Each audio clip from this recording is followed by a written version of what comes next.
ពេលស្ត្រីម្នាក់កំពុងហែទឹកនាងបានប្រទះឃើញព្រះពុទ្ធរូបមួយអង្គនៅបាតទន្លេនាងបានស្រង់ព្រះពុទ្ធរូបនោះឡើងមកយ៉ាងប្រុងប្រយ័ត្នហើយយកអាវជូតសម្អាតពួកចេញពីព្រះពុទ្ធរូបតែនឹកស្មានមិនដល់វិនាទីបន្ទាប់ព្រះពុទ្ធពន្លឺពណ៌មាសចូលទៅក្នុងខ្លួននាងប៉ុន្តែនាងមិនបានចាប់អារម្មណ៍ហើយក៏យកព្រះពុទ្ធរូបនោះទៅផ្ទះដើម្បីគោរពបូជានឹកស្មានមិនដល់ថាចាប់ពីពេលនោះមកហាងរបស់នាងលក់ដាច់យ៉ាងខ្លាំងតែថៅកែផ្សារទំនើបបែរជាគិតផ្សារទំនើបរបស់គាត់ទើបធ្វើឲ្យហាងនាងមានភ្ញៀវច្រើនដូច្នេះគាត់ក៏ឡើងថ្លៃឈ្នួលរាល់ឆ្នាំនេះដើម្បីទទួលប្រេងធំគាត់ក៏ដេញនាងចេញពីផ្សារតែថៅកែមិនដឹងទេថាហាងមាសដែលលក់ដាច់បំផុតនៅជាន់ទី1គឺជារបស់ម្ដាយនាងចំណែកកន្លែងហាត់ប្រាណនៅជាន់ទី4ដែលភ្ញៀវពេញរាល់ថ្ងៃជារបស់ប្តីនាងហើយរោងកុនឯកជននៅជាន់ទី5គឺជារបស់ប្អូនប្រុសនាងបើចង់ដេញនាងនឹងឲ្យគ្រួសារនាងរើចេញទាំងអស់ចាំមើលទៅអ្នកប្រកាសទេថារើចេញថ្ងៃស្អែកមិនហើយហាងនៅជាន់ទី3ចំណាយលុយជិត30,000រៀបចំមែនទេរើចេញថ្ងៃស្អែកអ្នកគ្មានកន្លែងទៅចង់ទៅដេកតាមផ្លូវមែនទេ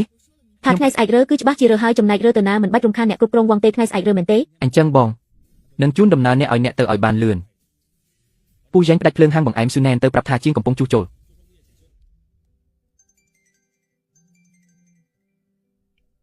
បងយ៉ាន់ហាងយើងស្រាប់តែដាច់ភ្លើងទូទឹកកករលាយអស់ហើយភ្ញៀវកំពុងតែសុំលុយវិញដាច់មិនទៅខាងផ្សារប្រាប់ថាជួសជុលខ្សែភ្លើងតែខ្ញុំទៅមើលហើយជាន់ទី3ទាំងមូលមានតែហាងយើងទេដែលដាច់ភ្លើងហាងក្បែរមានភ្លើងទាំងអស់លំភ្ញៀវទៅបើគេសុំលុយវិញសង្កេតទ្វេដងទៅតែបងការខាតបងនេះធំណាស់ធ្វើតាមទៅ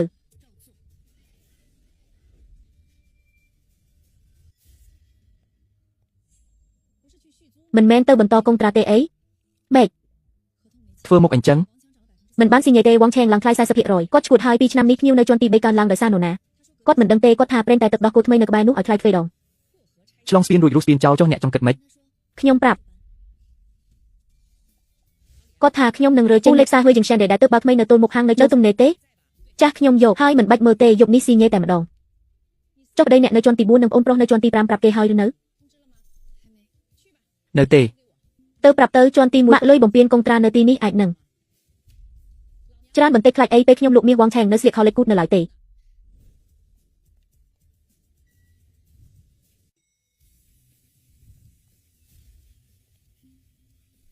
មិនក៏មានពេលមកឆែកអញ្ចឹងវងឆេងផ្ដាច់ភ្លើងហាងខ្ញុំទៅរកគាត់មិនបាច់ទៅទេខ្ញុំសម្រេចចិត្តថាមិនបន្តកុងត្រាទេថ្ងៃស្អែករើចេញគិតហើយឬនៅថារទៅណាផ្សារហួយចង្ក្រាននៅទល់មុខម៉ាក់កក់ជាន់ទី1ហើយទៅផ្នែកលក់របស់ហួយចង្ក្រានខ្ញុំយកជាន់ទី4ទាំងមូលចុះសមាជិករបស់អ្នកគិតម៉េចយកទៅជាមួយផ្សារហួយចង្ក្រាននៅក្បែរនេះសោះ15នាទីដល់ហើយសមាជិក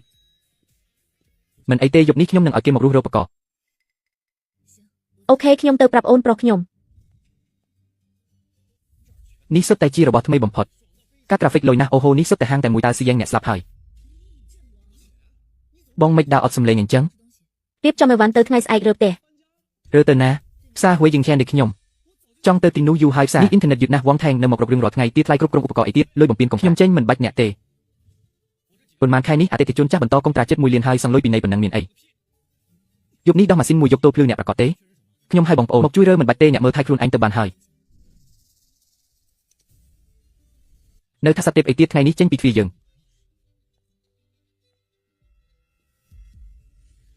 បងស្រីវាងឈៀងទៅនាំមនុស្សមកគាត់ថាម៉េចគាត់ថាហាងឆេះត្រូវសម្រាប់3ថ្ងៃមិនបាច់បើកទេទៅចាក់សទ្វារទៅចាក់សមែនយករបស់ផ្ទាល់មុនម៉ោងចុះរបស់ក្នុងហាងថ្ងៃស្អែកមានក្រុមហ៊ុនរើអីវ៉ាន់មកយកក្នុងគ្រប់មានដំណឹងហើយសម្រាប់3ថ្ងៃមានប្រាក់ខែ3ថ្ងៃទៀតទៅហាងថ្មីបងស្រីយើងពិតជាត្រូវទៅមែនទេរឿងនេះយើងខំធ្វើបន្តិចម្ដងនៅទីនេះគេចាត់ទុកដូចឆ្កែតោះទៅចាក់សទ្វារឲ្យស្រួល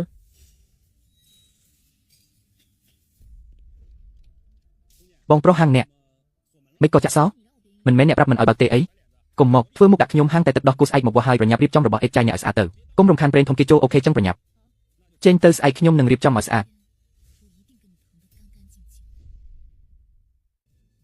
ទូកញ្ចក់នោះប្រយ័ត្នបន្តិចកុំឲ្យប៉ះជើងអុយក្លិននេះស្អុយម្លេះនេះហើយហាងដែលនៅកន្លែងល្អតែមិនចេះរកស៊ីការដេកនេះសាមិញពេកហើយអ្នកគ្រប់គ្រងវ៉ាងប្រកាសទេថាកន្លែងនេះហុងស៊ុយល្អពិតជាល្អចំកន្លែងល្អភ្ញៀវមកទីនេះទាំងអស់ពីមុនគ្រាន់តែខូចដោយសារហាងអននេះបើដូចជាហាងតែអ្នកវិញច្បាស់ជាផ្ទុះមិនខានអ្នកឯងជាអ្នកជួលដែលមិនព្រមចេញនោះអីម៉ាស៊ីនកាហ្វេនោះប្រយ័ត្នបន្តិចកុំឲ្យប៉ះអ្នកខ្ញុំកំពុងនិយាយជាមួយអ្នកណាឡុងកំរានេះក៏ត្រូវវាចោលដែររបស់អនអីហ្នឹងប្រញាប់ចេញទៅកុំរំខានអ្នកឌីហ្សាញវាស់វែងហាងនេះសល់កុងត្រា3ខែទៀតពេលនេះជាកន្លែងឯកជនរបស់ខ្ញុំសូមអ្នកចេញទៅហេះមុខមាសគាត់ថាម៉េចគាត់ឲ្យខ្ញុំចេញស៊ូនៀនកុំបានចិត្តពេកលោកលីនពេញចិត្តកន្លែងអ្នកគឺជាសំណាងហើយមិនថាថ្ងៃនេះរើទេអីមិននៅយឺតយ៉ាវទៀតការរើអីបានមិនត្រូវការពេកទេអីឬមួយអ្នកគ្រប់គ្រងវ៉ាងប្រញាប់ពេកសូម្បីតែកន្លះថ្ងៃក៏ចាំមិនបានចង់មកជួយរើខ្ញុំ ទេវអត់ប្រយោជន៍នេះទេមើលទៅគួរអាណិតប្រហែលគ្មានកន្លែងទៅទេទៅធ្វើអ្នកអនាម័យនៅហាងថ្មីខ្ញុំទៅយកយកដែលអ្នកទុកកន្លែងនេះឲ្យខ្ញុំឲ្យប្រាក់ខែប៉ុន្តែអ្នកត្រូវលាងក្លិនក្រនេះឲ្យស្អាតសិនពួកអ្នកនិយាយស្អីហ្នឹង គេថាថៅកែធម្មតាសំរុំដាក់ពួកយើងណាស់ ពួកអ្នកឯងជាស្អីអូនៅមានអ្នកការពារពីរអ្នកទៀតពួកកម្មករសោះហ៊ានមកស្រែកដាក់ខ្ញុំលោកគ្រូធ្វើការទៅឆ្កែថាមនុស្សមិនអាចខំឆ្កែវិញទេនរណាជាឆ្កែអ្នកណាទុកអ្នកគ្រប់គ្រងវាងនាំភ្ញៀវអ្នកចេញទៅបើមិនចឹងខ្ញុំប្តឹងប៉ូលីសពីបទចូលកន្លែងរកស៊ីដោយខុសច្បាប់និងបង្កចំនួន បានស៊ូនៀនអ្នកខ្លាំងចាំមើលអ្នកខ្លាំងបានយូរប៉ុណ្ណាលោកលីនយើងទៅផឹកតែនៅការិយាល័យខ្ញុំសិនចាំនាងចេញបាត់ចាំយើងមកវិញរបស់អនស្អីនឹងថៅកែស៊ូខាងអាគារនេះធ្វើបាបគេពេកហើយហាងអ្នកលក់ដាច់យ៉ាងនេះមិនក៏ចេះតែដូចចឹងមិនអីទេរបស់ចាស់ មិនទៅរបស់ថ្មីមិនមកទេលួឈឿនខាងអ្នកដនណាហើយ អរគុណរស់រើចប់ហើយកំពុងដាក់ឡើងឡានខាងហួជាងយប់នេះគេរៀបចំកន្លែងឲ្យយប់នេះអាចរើចូលបានហើយ ការនោះទីនេះនៅទំនេរស្អាតសំបីតែអ្នកអនាម័យក៏គ្មានដែរគឺខ្ញុំនាំសៀវយ៉ាងនឹងអ្នកផ្សេងទៀតរណាត់មកជួបសម្អាតហាងបន្តិចម្ដងឥឡូវទីនេះគ្មានសល់អ្វីទេវាងឈៀងពិតជាចង់ធ្វើឲ្យយើងស្អប់ខ្ពើមមែនចិនដាយន្តដឹកទំនិញកើតអី កាត់អីហោះជួសជុលនឹងណាមិនបានមកចាស់ហើយដើម្បីសុវត្ថិភាពអ្នកទាំងអស់គ្នាត្រូវតែផ្អាកសិនពេលណាជួសជុលរួចមិនអាចនិយាយច្បាស់ទេអាច3ថ្ងៃឬកន្លះខែគ្រឿងបន្លាស់ត្រូវកំងពីក្រៅបងស្រីខ្ញុំប្រាប់តាំងពីដំបូងហើយរបស់អេតចៃអ្នកឯងរើមិនចេញទេស៊ូទុកនៅទីនេះលក់អេតចៃឲ្យប្រធានលីនទៅឬក៏ឥឡូវអ្នកឯងមកការិយាល័យខ្ញុំសុំទុកខ្ញុំមកបើខ្ញុំសប្បាយចិត្តចិនដាយន្តនេះអាចនឹងជួសជុលរួចភ្លាមក៏ថាបានពូលអត់នេះ មិនយកទេអីនេះជារបស់នាំចូលណាយ៉ាងហោចណាស់ក៏រាប់ម៉ឺនដែរ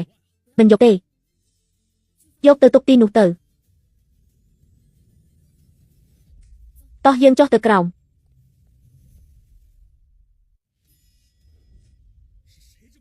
អ្នកណាអត់ភ្នែកយកលដុតធំបែបនេះមកបិទនៅមកទ្វារប្រហែលជាប្រធានស៊ូនៅហាងបង្អែមចន្ទី3ហើយអំបញ្ញមិនឃើញគាត់នាំមនុស្សចុះទៅក្រោមល្អណាស់ហ៊ានមករករឿងខ្ញុំនឹងធ្វើឲ្យអ្នកឯងវិនិច្ឆ័យមិនខាន ពូជួយបើកក៏បើបន្តិចដើម្បីឲ្យតៃកុងបើកឡានចូលបាត់ខាត់ នាងសិនថ្ងៃនេះអ្នកណាហ៊ានឲ្យស៊ូនៀនទៅនឹងត្រូវកាត់ប្រាក់ខែទាំងអស់គ្នានាងតូតលុយពីនៃផ្ដាច់កុងត្រារបស់អ្នកមិនទាន់បង់គ្រប់ទេរបស់ក្នុងហាងមួយក៏មិនអាច យកទៅបានដែរខ្ញុំនៅមានលុយកក់នៅខាងអាគារកាត់កុងថ្លៃពីនៃសំរុំទៅគឺគ្រប់គ្រាន់ហើយមិនចាំបាច់ថែមលុយទៀតទេពូ កុំបារម្ភអ្នកណាហ៊ានឲ្យទៅត្រូវ ទៅបង្វិចចេញទៅលុយពីនៃកាត់ពីលុយកក់ខ្វះថែមលើកកុងត្រាសរសេរយ៉ាងច្បាស់ នោះជាច្បាប់ផ្ដាច់កុងត្រាធម្មតាតែឥឡូវអ្នកឯងមានចិត្តណារករឿងនឹងបំពេញកុងត្រាស៊ូនៀនអ្នកឯងមានចិត្តនេះយកអដុតមកបិទផ្លូវដើម្បីទល់នឹងខ្ញុំមែនទេខ្ញុំប្រាប់អ្នកឯងចុះផ្សារទំនើបមួយនេះមិនដែលខ្វះអ្នកជួលដូចអ្នកឯងទេចង់រើចេញក៏បានតែលុយពីនៃមិនអាចខ្វះមួយសេនទេឯនេះទេវិធីសង្លុយកក់វិញត្រូវរងចាំសិនហើយវាងឈៀងអ្នកឯងគិតថាអាចស៊ីដាច់ខ្ញុំបានមែនទេត្រូវហើយខ្ញុំស៊ីដាច់អ្នកឯងនឹងហើយចាំអ្នកឯងរើចេញហាងបង្អែមអ្នកឯងនឹងហាងក្បែរនេះនឹងត្រូវប្រធានលីនទិញយកធ្វើជាហាងធំអ្នកឯងទៅគឺល្អហើយគាត់នឹងរើចូលឆាប់នេះចំណេញពេលខ្ញុំដេញអ្នកឯងប៉ុន្តែបើចង់ទៅឲ្យបានស្រួលវាមិនងាយស្រួលបែបនេះទេថ្ងៃនេះឡានមួយនេះបើគ្មានលិខិតពីខ្ញុំទេមិនអាចចេញពីផ្សារបានឡើយចាប់នាងទៅ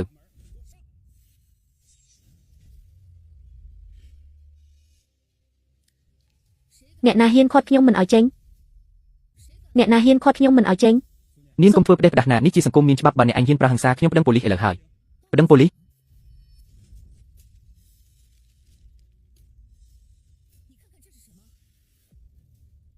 អ្នកមើលទៅថានេះជាអ្វី2ឆ្នាំកន្លងមកអ្នកឯងថាថ្លៃថែទាំឧបករណ៍ថ្លៃសម្អាតច្រកកបៀងសំបីតែថ្លៃចម្រោះខ្យល់ឈួតលប់អីហ្នឹងតើលុយទាំងនេះទំនើបទេគឺចូលកាត់ប្រពន្ធអ្នកឯងទាំងអស់មែនទេវាងឈៀនអ្នកឯងហ៊ាននិយាយអ្នកឯងនិយាយផ្ដេសផ្ដាស់ខ្លាយឬអត់ហើយប៉ូលីសមកមើលទៅដឹងហើយឯងមកទីនេះជួយឲ្យរបស់ទាំងនេះចោលឲ្យអស់ទៅឯងបើចង់ងាប់មែនទេបើមិនចង់ងាប់ទេថយចេញទៅមកដល់ហើយអំបញ្ញមិញអ្នកគ្រប់គ្រងវងខាត់មិនឲ្យទៅថែមទាំងទាលុយសុទ្ធទៀតនេះចាត់ទុកថាជាការគំរាមទារប្រាក់ហើយមែនទេយកច្រឡំទេគឺយកច្រឡំទេអ្នកទាំងអស់គ្នាសុទ្ធតែអ្នកស្គាល់គ្នាមិនបាច់ធ្វើឲ្យតឹងតែងទេថ្លៃពីនៃខ្ញុំសម្រាប់កាត់ពីលុយកក់ទៅចំណែកសល់លុយថ្ងៃស្អែកខ្ញុំឲ្យកណេឲ្យវេឲ្យអ្នកមិនបាច់ចាំស្អែកទេឥឡូវនេះតែម្ដងវេឥឡូវនេះកណេឲ្យចេញពីធ្វើការហើយចឹងយកលុយផ្ទាល់ខ្លួនអ្នកចេញសិនទៅយ៉ាងណាអ្នកក៏ស៊ីដាច់មិនតិចដែរខ្ញុំវេឥឡូវនេះចូលកាន់នេះ20,000យន់បើលឿនចឹងតាំងពីដំបូងមិនចាប់បាត់ទៅហើយខាត់ពេលខ្ញុំឲ្យគេមកជួយមើលឲ្យច្បាស់ទៅអ្នកគ្រប់គ្រងវងមែនហើយជន់ទីម៉ាស៊ីនដុតនៅច្រកកបៀងនោះទុកឲ្យប្រធានលេនដុតខួរក្បាលស៊ីទៅមិនបាច់សងទេអ្នកគ្រប់គ្រងវងអនុប្រធានយីយ៉ាងម៉េចហើយខ្ញុំកំពុងចាំរើចូលណាប្រធានលេនអ្នកកុំបារម្ភស៊ូញែនត្រូវខ្ញុំដេញចេញហើយអ្នកចង់រើចូលពេលណាក៏បានល្អណាស់ហាងតែឆេងឆាននឹងបើកសម្ពោធជាផ្លូវការនៅ3ថ្ងៃទៀតស៊ូញែនអ្នកកុំអោពេលចាក់ចេញពីឆេងថេចាំមើល3ថ្ងៃទៀតហាងតែប្រធានលេនបើកខ្ញុំមើលថាតើអ្នកងាប់យ៉ាងម៉េចថៅកែសេជាន់ទី1ហាងមាសជាន់ទី3ហាងនំជាន់ទី4កន្លែងហាត់ប្រាណជាន់ទី5បន្ទប់ហ្គេមពួកអ្នកមួយគ្រួសារនេះពិតជាជូនកាដូធំដល់ខ្ញុំមែនប្រធានឆានថ្ងៃនេះខ្ញុំមកគឺចង់បញ្ជាក់រឿងមួយចំនួនជាដើម្បីឲ្យពួកយើងសម្រាប់យកធ្វើជាងឆានដែលនឹងចុះកិច្ចសន្យាដោយរលូនថៅកែឈឺសូមនិយាយមកឲ្យតែខ្ញុំអាចធ្វើបានខ្ញុំនឹងសហការឲ្យអស់ពីសមត្ថភាព ទី1ខ្ញុំត្រូវការឲ្យអ្នករៀបចំជាន់ដែលពួកយើងត្រូវចូលនៅឲ្យស្អាតក្នុងមួយថ្ងៃស្អែកពួកយើងនឹងរើចូលក្នុងរយៈពេល3ថ្ងៃត្រូវរៀបចំតុបតែងឲ្យរួចរាល់និងបើកសាកល្បងព្រមគ្នាគ្មាន បញ្ហាទេថៅកែស៊ីហួយជាងនេះទើបតែបើកសាកល្បងបានមួយសប្តាហ៍កន្លែងទំនេរច្រើនណាស់ដំឡើយក៏សង្ឃឹមថាមានអាជីវករល្អចូលមកជួយលើកមុខមាត់ដែរសំណូមពររបស់អ្នកខ្ញុំនឹងចាត់ចែងភ្លាមមិនឲ្យយឺតយ៉ាវដល់ការចូលលក់របស់អ្នកទេផ្សារចាស់នៅទល់មុខទូកាលីដាមែនប៉ុន្តែសម្ភារៈចាស់ទ្រុឌទ្រោមការគ្រប់គ្រងក៏អន់ចំណែកចំណុចខ្លាំងរបស់ហួយជាងនេះគឺនៅការគ្រប់គ្រងអញ្ចឹងអរគុណប្រធានឆេនហើយទី តកតុងនឹងថ្លៃឈ្នួលនិងថ្លៃសេវាបញ្ជាក់ជាមួយអ្នកម្ដងទៀតថ្លៃឈ្នួលគឺតាមអ្វីដែលពួកយើងបាននិយាយគ្នាពីមុនគឺមិនគិតថ្លៃឈ្នួលកន្លះឆ្នាំថ្លៃឈ្នួលបន្ទាប់បញ្ចុះតម្លៃ 20% ថ្លៃសេវាគ្រប់គ្រងក៏មិនគិតដែរធានាមិនឲ្យអ្នកខាតទេអរគុណប្រធានឆេនប៉ុន្តែខ្ញុំក៏អាចធានាបានដែរឲ្យតែហួយជាងឆេនទេសហការជាមួយពួកយើងមិនដល់មួយខែទេភ្ញៀវដែលពួកយើងនាំមកនឹងធ្វើឲ្យអ្នកគិតថាលក្ខខណ្ឌនេះពិតជាស័ក្តិសមណាស់អ្នកមើលក្រៅបងអ៊ូទៅឆេនខ្ញុំចង់សប្តាហ៍យ៉ាងហោចណាស់ពាក់កណ្ដាលគឺទៅរកពួកអ្នកពេលពួកអ្នកចេញទៅទីនោះនឹងខ្លាយជាសម្បកកទេហើយប៉ុន្តែខ្ញុំឮថាប្រធានលេនដែលទៅរើចូលនោះមានក្នុងបង្អែកមិនធម្មតាទេប៉ុន្តែខ្ញុំឮថាទៅរើចូលនោះប្រធានលិនមានក្នុងបង្អែកមិនធម្មតាទេមែនទេគាត់មិនមែនជាមនុស្សធម្មតាទេគឺជាអ្នកល្បីតាមអ៊ីនធឺណិតដែលមានអ្នកគ្រប់គ្រង3លានអ្នកគ្រប់គ្រងឆេនតាអ្នកឮដំណឹងនេះមកពីណាអ្នកមើលនេះគឺកាន់នេះបណ្ដាញសង្គមរបស់គាត់ប្រហែលថ្ងៃនេះគាត់បង្ហោះសារជាប់គ្នាដើម្បីត្រៀមចូលឆេងថេពូកែណាស់លិនជាវម្នាក់នោះដែលពឹងឪពុកធរដើម្បីបានឡើងកូដការនោះត្រូវគេកាយរឿងអាក្រក់ហ៊ានសល់ម្ចាស់ដើមចេញមុខមកផ្ទះកំភ្លៀងតធ្វើឲ្យអើពេញអ៊ីនធឺណិតចង់ពឹងការបើកហាងដើម្បីលៀងខ្លួនអ៊ីនធឺណិតមានការចងចាំណាប្រញាប់រើចូលតាមពិតគឺខ្លាចធ្លាក់ប្រជាប្រិយភាពចាំមិនបានទេលោកលិនមានអ្នកគ្រប់គ្រងច្រើនហើយស្មោះត្រង់ទៀតគាត់មកឆេងថេនេះច្បាស់ជាមានអ្នកគ្រប់គ្រងច្រើនមកគ្រប់គ្រងមិនខានខ្លាចតែមិនល្អគ្រាន់តែពឹងអ្នកគ្រប់គ្រងតម្រង់ជួរមិនអាចទប់ទល់ហាងមួយបានទេគ្រាន់តែជាតារាអនឡាញពឹងលើលុយនឹងការបំពង់សោះស្មានតែបើកហាងតែគួចអាចធ្វើចំនួនបានមែនថៅកែយើងចាប់ដើមពីលក់តាមចិញ្ចើមផ្លូវតម្រង់បានប៉ុណ្ណេះនិយាយអញ្ចឹងមែនតែថៅកែស៊ូមើលការផ្សព្វផ្សាយរបស់គាត់ទៅថ្ងៃបើកសម្ពោធច្បាស់ជាមានសកម្មភាពធំហើយសកម្មភាពធំមែនទេតោះជាយួនបើគេចង់លេងធំយើងក៏ត្រូវត្រៀមខ្លួនដែរលោកលិនមើលតំបន់ហាងទាំង7នេះខ្ញុំចំជូនអ្នករួចរាល់ហើយហាងបង្អែមរបស់សិនយ៉ាងពីមុននឹងខ្លាយជាកន្លែងសម្រាប់របស់អ្នកហាងអ្នកទំនើបជាងហាងកញ្ចក់របស់គេ10ដងអ្នកធ្វើចំនួនស្រ័យសោះហ៊ានមកប្រៀបជាមួយខ្ញុំឬថាពេលគេរើចេញទៅនៅហួយជាងឆេននេះចប់នេះស្អីគេស៊ូណែនទៅនៅហួយជាងឆេនទេតែអ្នកលក់តូចតាចដូចស៊ូណែនចេញពីឆេងថេគ្មានសល់អីទេមិនដូចអ្នកទេតារាអនឡាញមានអ្នកគ្រប់គ្រង3លានអ្នកមកធ្វើចំនួនគឺពិតជាអស្ចារ្យណាស់ប្រកាសហើយបូករួមនឹងទីតាំងល្អនិងភ្ញៀវប្រចាំនៅឆេងថេនេះគឺអស្ចារ្យណាស់មិនដល់2ខែផងអាចបើកសាខាបានមួយឆ្នាំបើក franchise ក៏មិនបញ្ហាអញ្ចឹងយើងត្រូវ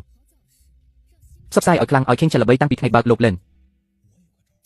ខ្ញុំមានវិធីមួយធានាថាខាងស៊ូណែនគ្មានភ្ញៀវទេថ្ងៃយើងបើកសម្ពោធល្អណាស់ធ្វើតាមអ្វីដែលអ្នកនិយាយទៅស៊ូណែនអ្នកចាំមើលចុះថ្ងៃឆេងចាប់បើកសម្ពោធគឺជាថ្ងៃដែលអ្នកសៃថនបិទទ្វារចុះហាងមាសនៅជាន់ទី1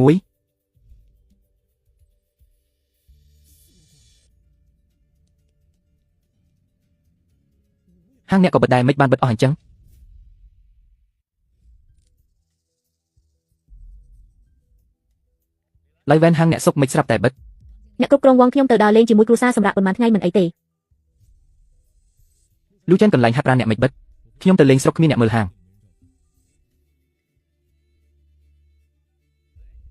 អាឡូស៊ីយ៉ាងហាងអ្នកមិនបើកទេអូបងវងមិត្តខ្ញុំរៀបការទៅញ៉ាំកា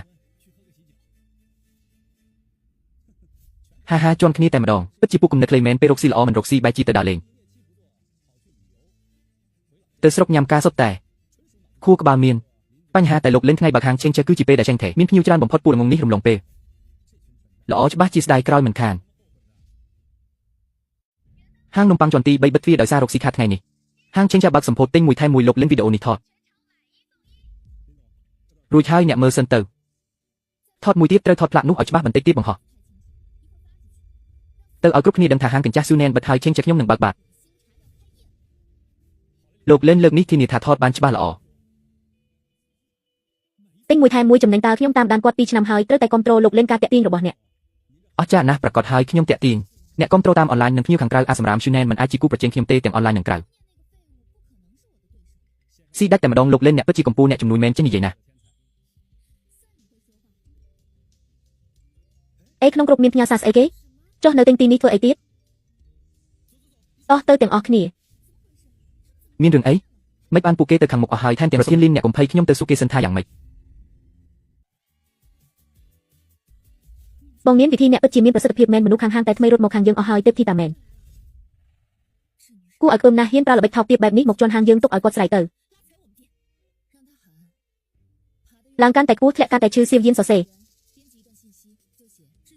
សារមួយសរសេរថាជូនចំពោះមិត្តភក្តិដែលគ្រប់គ្រងយើងដោយសារម្ចាស់ផ្ទះចាស់ឡើងថ្លៃឈ្នួលនឹងកាត់ភ្លើងបង្ខំឲ្យរើចេញហាងយើងបានរើចេញពីកន្លែងចាស់ហើយហាងថ្មីនៅជាន់ទី3អគារហាជីងទល់មុខដើម្បីសងជំនឿចិត្តអ្នកទាំងអស់គ្នាហាងថ្មី បើខែដំបូងសមាជិកចាស់បញ្ចូលលុយគុណនឹងពីបញ្ចុះតម្លៃ50ហើយដាក់ទីតាំងហាងថ្មីនិងរូបភាពតុបតែងហាង3នាទីទៀតផ្ញើចូលគ្រប់បុគ្គលិកនិងភ្ញៀវចាស់បងគាត់ខំប្រឹងប្រើលបិចចង្កក់ទាំងនោះតែបែរជាជួយផ្សព្វផ្សាយហាងយើងដោយឥតគិតថ្លៃទៅវិញបងមានពូកែមែន មិននឹងអាចទៅហាងរបស់ស៊ូនៀនមិនក៏លក់ដាច់ម្លេះណែបងប្រុសសុំសួរតិចហាងនេះយ៉ាងមិនដែរទៅបើកមែនណែជាភ្ញៀវថ្មីមែនទេនេះជាហាងបងនាងទៅរើពីទល់មុខហាងចាស់ឬមុខមិនក៏មានមនុស្សច្រើនម្លេះអ្នកមើលខ្លួនឯងទៅបងថាពីមុនត្រូវម្ចាស់ផ្សារចាស់ឡើងថ្លៃឈ្នួលកាត់ភ្លើងទៅបង្ខំចិត្តរកមកទីនេះពួកខ្ញុំសុទ្ធតែជាអ្នកគ្រប់គ្រងគាត់ត្រូវតែមកគ្រប់គ្រងមិនគួរណាំសើមិញទៅទិញនំមិនបើកទ្វារតាមពិតត្រូវម្ចាស់ផ្ទះដេញចេញសោះមែនតាទង្វើដូចពួកម៉ាហ្វីយ៉ាចឹងគ្រប់គ្រងបងនាងអាគារហាជាងបរិយាកាសល្អជាងខ្ញុំរៀងធន់ខាងទល់មុខចាស់ហើយតែខ្ញុំឮថាខាងទល់មុខថ្ងៃនេះទៅបើកហាងតែថ្មីមានទិញមួយថែមមួយទៀតហាងបងនាងក៏មាន promotion ដែរឥឡូវហាងថ្មីបើកសមាជិកចាស់បញ្ចូលលុយគុណនឹងពីបញ្ចុះ50តែនោះជាហាងតារាអនឡាញណាតារាអនឡាញយ៉ាងម៉េចអំបញ្ញមិញខ្ញុំដល់កាត់តារាអនឡាញហាងតែថ្មីនោះចេះឆ្នាំពណ៌ជាគេថាថោកទៀតមុខក្រាស់មែនពួកយើងដាច់ខាត់មិនទៅផឹកទេត្រូវឲ្យបងនាងនៅណាពួកយើងនៅនឹងឲ្យពួកចិត្តខ្មៅនោះខឹងស្លាប់ទៅមិនក៏អញ្ចឹងហាងប្រធានលីនមិនក៏មិនអាចប្រៀបនឹងស្រីស៊ូនៀននេះយ៉ាងម៉េចនឹងហាង3នេះមិនមែនបិទទ្វារទេអីមិនក៏រើមកទីនេះដែរយ៉ាងម៉េចនឹងហាង3នេះមិនមែនបិទទ្វារប៉ុន្មានថ្ងៃទេអីមិនក៏រើមកទីនេះដែរបងប្រុសហាងមីស្លីនោះមិនមែនថាបិទទ្វារជួសជុលទេអីមិនមែនទេថ្ងៃនេះខ្ញុំទៅទិញកាដូទីវីមីដាឲ្យម៉ាក់ខ្ញុំគេមាន promotion មាស1ក្រាមចុះ30លក់ដាច់ណាស់បងប្រុសក្លឹបហាត់ប្រាណក៏រើមកដែរមែនទេរើមកហើយឧបករណ៍ថ្មីទាំងអស់ហាត់ទៅស្រួលជាងមុនឆ្ងាយណាស់ហាងហ្គេមក៏រើមកដែរមែនទេឧបករណ៍អាប់ដេតថ្មីទាំងអស់លុយណាស់លឿនទៅលេងទៅដើរលេងអីសួរសុខទុក្ខបងប្អូនអីពួកអញទាំង4ហាងរួមគំនិតគ្នាបោកអញគឺស៊ូនៀនលេងល្បិចតែអញខ្ញុំចង់ដឹងណាស់ថាអ្នកអញឲ្យប្រយោជន៍អីទៅហាងទាំង3នោះអ្នកពាក់មួយនេះសាក់សំណាស់ថ្ងៃនេះហាងថ្មីរើមកថ្លៃឈ្នួលធ្វើខ្ញុំបញ្ចុះតម្លៃឲ្យអ្នកទៀតថាកែលីអ្នកមិនមែនថាទៅដើរលេងទេអីមិនក៏នៅទីនេះកំពុងរវល់ដើរលេងចិត្តទៅព្រឹកមកល្ងាចអ្នកគ្រប់គ្រងវាងខំមកពីខាងទល់មុខមានការអីមែនទេបានហើយកុំធ្វើពុតទៀតប៉ាស្តរពួកអ្នកខ្ញុំឃើញអស់ហើយគឺរួមគំនិតជាមួយស៊ូនៀនធ្វើមែនទេអញ្ជើញទៅចុះអ្នកគ្រប់គ្រងវាងអ្នកនិយាយអញ្ចឹងមានន័យថាម៉េចអ្វីទៅជារួមគំនិតខ្ញុំរកស៊ីរបស់ខ្ញុំចង់រើទៅណាជារឿងរបស់ខ្ញុំនិយាយត្រង់ទៅស៊ូនៀនឲ្យប្រយោជន៍អីអ្នកពួកយើងឲ្យអ្នកទ្វេដងថែមទាំងបញ្ចុះថ្លៃឈ្នួលផ្ទះពាក់កណ្ដាលនឹងឲ្យនៅហ្វ្រេ3ខែទៀតយ៉ាងម៉េចដែរអូហូអ្នកគ្រប់គ្រងវាងអ្នកពិតជាចិត្តទូលីមែនមិនតែខ្ញុំរើមកហើយមិនចង់ហត់ទៀតទេម្យ៉ាងទៀតភ្ញៀវនៅទីនេះមិនចាញ់នៅទីនោះទេខ្ញុំរើទៅវិញធ្វើអីថៅកែលីគម្រឹងប្រយ័ត្នស្ដាយក្រោយកុងត្រាមិនទាន់អស់ផងអ្នករើចេញនេះខុសកុងត្រាហើយនេះលុយសងជំងឺចិត្តរាប់មិនខ្វះមួយរៀលទេខ្ញុំលីឡានរកស៊ីគោរពច្បាប់ណាស់ត្រូវសងប៉ុន្មានគឺប៉ុណ្ណឹងមិនស្ដាយលុយនឹងទេអ្នកពិតថ្ងៃមិនផ្សារយើងជាផ្សារចាស់ទុំអ្នកត្រឡប់បានហើយអ្នកគ្រប់គ្រងវាងលុយខ្ញុំសង្ហើយខ្ញុំមិនខ្វល់ទៀតទេខ្ញុំរវល់ណាស់អញ្ជើញចុះមកមើលម៉ូថ្មីនេះមនុស្សចាស់មិនស្គាល់ល្អអាក្រក់ខ្ញុំទៅរកឡើងឈិនមើលនរណាហ៊ានឲ្យកន្លែងធំជាងផ្សារយើងខ្ញុំមិនជឿថាគេរឹងរូសដែរទេ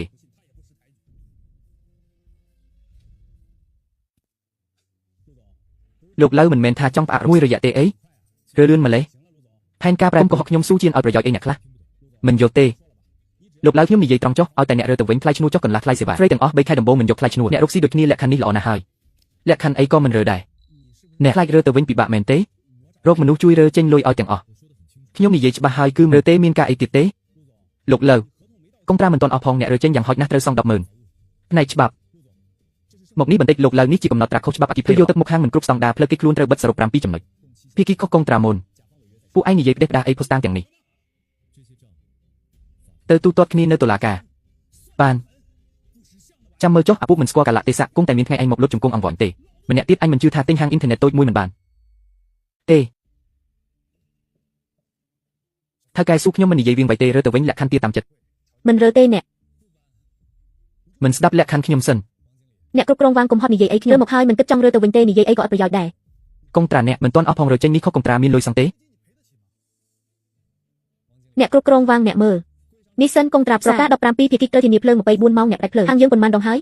ចង់ឲ្យខ្ញុំរកមេធាវីគិតលុយសងជំងឺចិត្តទេនិយាយផ្ដេសផ្ដាសអ្នកគ្រប់គ្រងវាងគុំឡូឡាអញ្ជើញចុះមួយវងនេះមិនស្គាល់ធំតូចទេមិនត្រូវទេខុសប្រក្រតីហើយខ្ញុំឲ្យលក្ខខណ្ឌល្អម្លេះពួកគេមិនរវីរវល់សោះហេតុផលបរិស័យក៏ដូចគ្នាទៀតក្នុងនេះច្បាស់ជាមានរឿងហើយអាឡូជួយស៊ើបប្រវត្តិថៅកែហាងទាំង4ដែលទើបរើមកថ្មីនេះព័ត៌មានពាណិជ្ជកម្មស៊ើបឲ្យអស់ក្នុងពេល3ថ្ងៃខ្ញុំចង់បានលទ្ធផលស៊ូនៀនខ្ញុំចង់ដឹងថាអ្នកឯងកំពុង លេងល្បិចអីជាមួយខ្ញុំ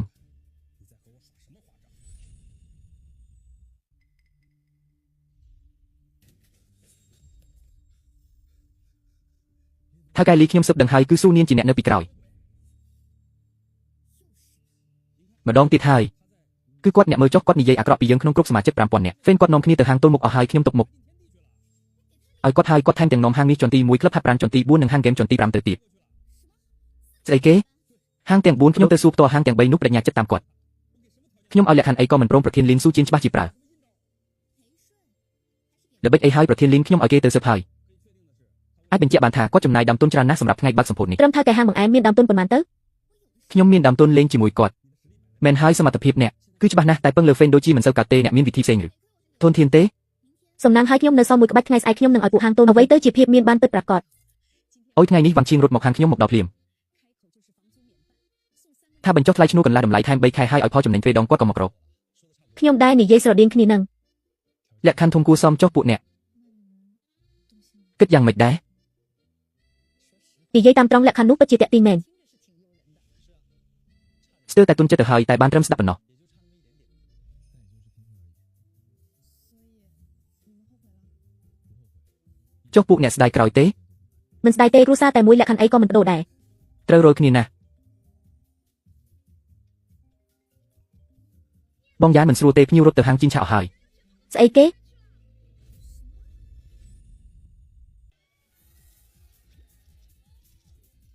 ព្រះឲ្យគាត់មើលមកខ្ញុំហើយជួយថតឲ្យខ្ញុំផងខ្ញុំចង់ថតរូបជាមួយបងប្រុស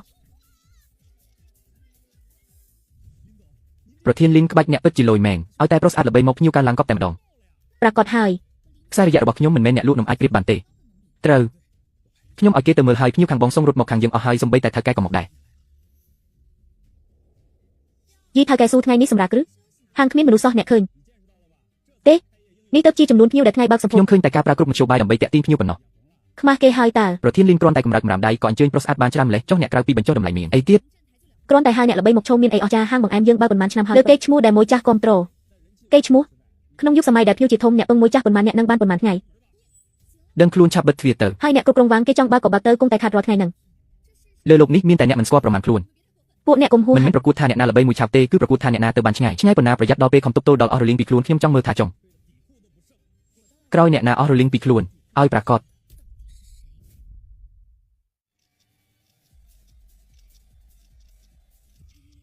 គុំទៅអីមើលខ្ញុំនេះ